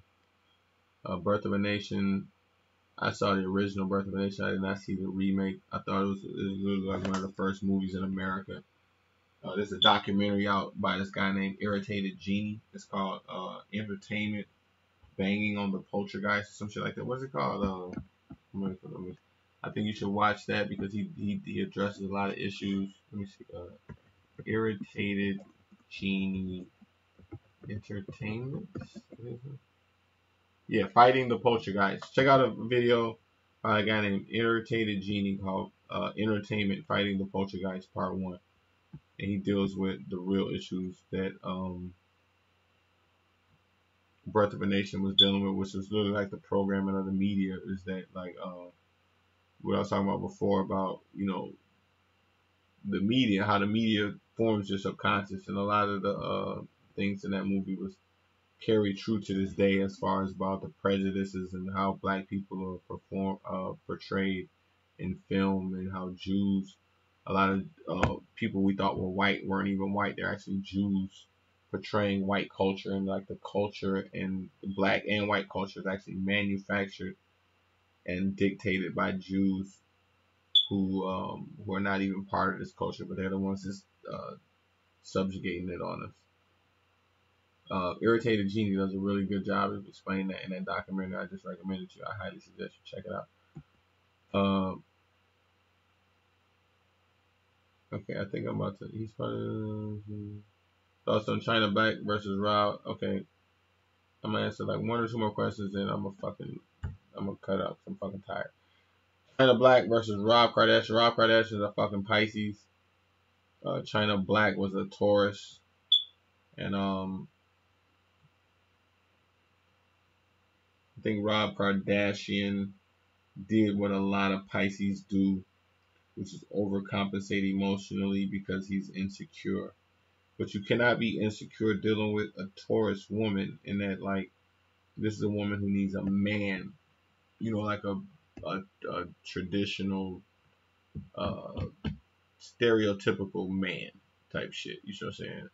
Um, she needs somebody to kind of check her, like not somebody who's gonna trick off a bunch of money and buy her a bunch of cars and shit. Like that's almost like a giving a baby a bunch of candy and then wondering why it's mad when the fucking teeth go rotten. It's like, when it's a Taurus woman, you're giving her money, you're giving her cars, you're giving her a house. It's like you're spoiling her. He didn't really make her qualify herself to him at all. And then he's a Pisces, and he's not gonna set those borders up. Uh, he's not gonna set those boundaries and say, look, like, okay, if you want this, you need to do this. If you want a car, you need to do this. If you want, what I'm saying, he's not gonna put her through that because he just wants to see her get what she wants.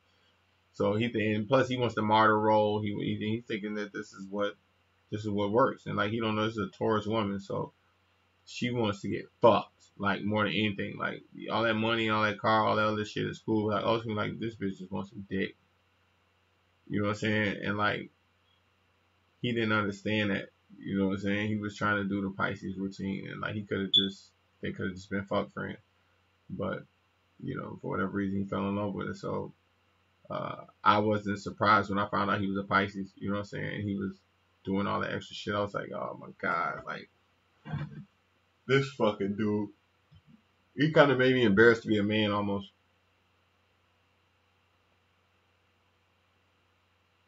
Let me see. Kanye is moon in Pisces as well. I did not know that. I know Michael Jackson had a moon in Pisces too. Usually a lot of people who have moon in Pisces are very good artists. Are Scorpios as shady people as people make them? But yes, Scorpios are very shady, especially the women. The thing about them being shady is that it's so hard to tell that they're shady, and that's what's so crazy about it. And that like just assume that they're shady, and then sit back and wait for them to prove it. What zodiac sign is the biggest energy vampire? Cancers. Water signs, Cancers. Uh, Geminis can be energy vampires too. Scorpios can be energy vampires. Virgos can be energy vampires. Virgos can be huge energy vampires, and they're just sitting out and talk shit. Taurus can be on a bad day, but I've had to pick one. I've really say energy vampire.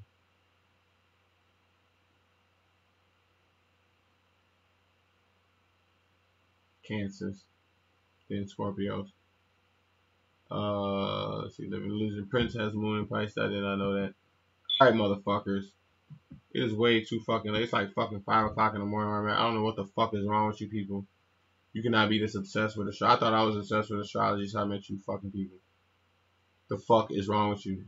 Like seriously, it's 5 o'clock in the morning. We're up fucking talking about celebrities and fucking zodiac. All right, look. I want all of you motherfuckers to read my book. It's in the description. Look in the description. You see my book. It's a very short book. All right.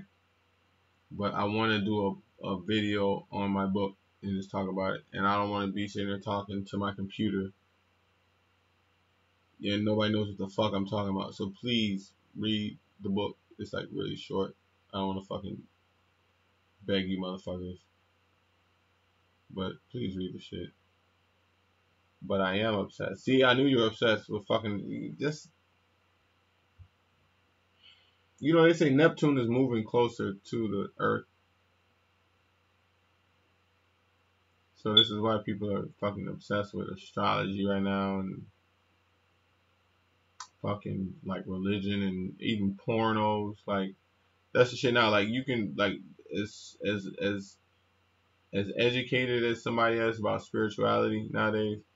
Like if you go through their fucking browser feed, you see a whole bunch of shit about astrology, or you might see a whole bunch of shit about like spirituality. You're gonna see just as much fucking shit about porn as well. Because like this is Neptune, is like Neptune's moving closer to the Earth. So like the line between spirituality and like sex, like porn. This is why like Lilith energy kicks in like fucking 3 o'clock in the morning. Like fucking um that's why I used to notice like last night when I used to sell porn, I used to get a lot of calls or like emails around like 2, 3 o'clock in the morning. You know what I'm saying? Because this is when that energy would kick in. And this is like literally like right after the fucking club energy hours is like fucking 11 o'clock at night, midnight. You know, like 10 o'clock at night, 11 o'clock at night, midnight, almost like 1 o'clock in the morning. Where these are all like seeking like Star Trek. Like I was looking for a higher experience. You know what I'm saying? And nine times that leads you directly into a sexual, like, no, okay, now you're looking for a sexual encounter. You know what I'm saying? Like, this happens a lot. Like, you're in a club, you're hanging out in the club, you listen to the music, and then all of a sudden, one song makes you get up and go hit the dance floor and start dancing. And you're dancing and you're grinding on somebody, and then this person's in your ear and you're drinking, and then they take you home, and now you're having sex. Like, this is, you know what I'm saying? Neptune moving closer to the Earth, and that, like, the energy is propelling you go out and look for something greater, you know what I'm saying? And like the fantasy and you know what I'm saying, it's pushing you in this direction. Fucking you know what I'm saying? You meet somebody else and you're vibrating on the same frequency and you wanna have sex with them. Like, well this is all the reason why all the like people will fucking stay up late at night studying astrology and then as soon as they're done they'll close their browser and go look at fucking porn. Like type shit, you know what I'm saying? Because the energy the Pisces energy, like the two fish swimming in the opposite direction. You know what I'm saying? The maturity level when you're dealing with sex and fucking like spiritual energy, you know what I'm saying? Spiritual vibration. If you don't know how to tame that energy, like that's why a guy had a while ago taught me how to study like belly dancing. You know what I'm saying? Like there's a lot of belly dancing videos. There's a difference between like twerk videos and belly dancing videos. So like when you watch belly dancing videos, it tames the fucking snake. Like that's what like the guys who play the fucking flute, the Indian guys who play the flute and tame the snake. That fucking the Kundalini energy and people who study spirituality, like it's like a snake rising up. You know what I'm saying? If you don't know how to tame that shit, it's like having a loose cobra in your house, and that like you might be studying fucking astrology or like spirituality. You know, all of a sudden you get horny as fuck and you gonna start playing with yourself. This is literally the same thing. A lot of people start studying stocks. Like a lot of people who, when they start studying finance and stocks, they end up fucking playing with themselves for like fucking hours on end because like the energy of where it's taking you to is like if you don't know how to tame that shit, it'll lead you to sexual deviation. You see what I'm saying? Where like the excitement that you will get from studying spirituality will put you in the same vibration of sexual energy. You know what I'm saying? Well, like this is why a lot of people in the Illuminati, what they call Illuminati, you know what I'm saying, where they have like parties and shit where girls be half naked dancing, like fucking eyes wide shut, is because like they know that like subconsciously like the higher in vibration you raise up to is gonna lead you to start visualizing a naked woman or like naked women, like an orgy or some shit like that. Like, you see what I'm saying? Because this is how it translates. Oh, you're a fucking human being. You're an ape. You're a fucking animal. Fucking with godlike vibrations. You know what I'm saying? But you're still a fucking ape. You're still a fucking animal. You're still a mammal. You see what I'm saying? So when it plays out in your head, it's gonna play out like sexual encounters. You know what I'm saying? So you got to be careful studying fucking this type of shit, spirituality, you know what I'm saying, astrology, especially with Neptune moving closer and closer to the earth. And like, you know what I'm saying, especially if you look at the stuff that they're doing in porn now, like fucking oil and like motherfucking guys like coming all over women and shit like that, like fucking, this is all like Neptune, like perversion, like, you know what I'm saying, like I used to sell this shit, like it's really perverted. Like the porn now is not like the fucking porn from the 90s and shit. Like when AOL and they had dial up fucking porn. Like it's totally fucking way perverted now because like Neptune is moving closer and closer and closer to the Earth, which is why the consciousness is like fucking like so in your face now. Like, everybody has their own philosophy on this consciousness and shit like that, but like nobody knows at night. Everybody's sitting around fucking 3 o'clock in the morning playing with themselves and fucking masturbating, all these fucking spiritual leaders and shit. And fucking when the Lilith hour kicks in, like 2, 3 o'clock an hour, trust me, they're sitting around fucking playing with themselves. You know what I'm saying? Unless they fucking tame their energy. You know what I'm saying? So be careful. You know what I'm saying? Fucking around with this shit. You know what I'm saying? If you find yourself like studying a whole bunch of this information, you find yourself getting horny as fuck and like fucking masturbating, playing with yourself, shit like that. Like, you know, study some belly dancing. This is one thing that like people have shown me when I deal with that. Like, you know, belly dancing is really good at taming a lot of Neptunian unbalanced sexual energy when studying topics of the shit we're discussing. The same thing like with stocks too. Like you cannot study stocks and have untamed lust in you. You know what I'm saying? You're gonna have to balance that shit if you want to be successful. But all right. So I think I'm gonna end this shit here. So you guys can go to X videos or Pornhub or whatever the fuck sick website you go play with yourself. No, for real, don't do that shit. Like for real, like keep your chi, balance your sexual energy, especially when you're studying with this shit. Um, Man, I might do another video tomorrow. You guys are fucking cool hanging out with you guys. I drank all my liquor, smoked everything I want to smoke. I think I'm gonna end this here.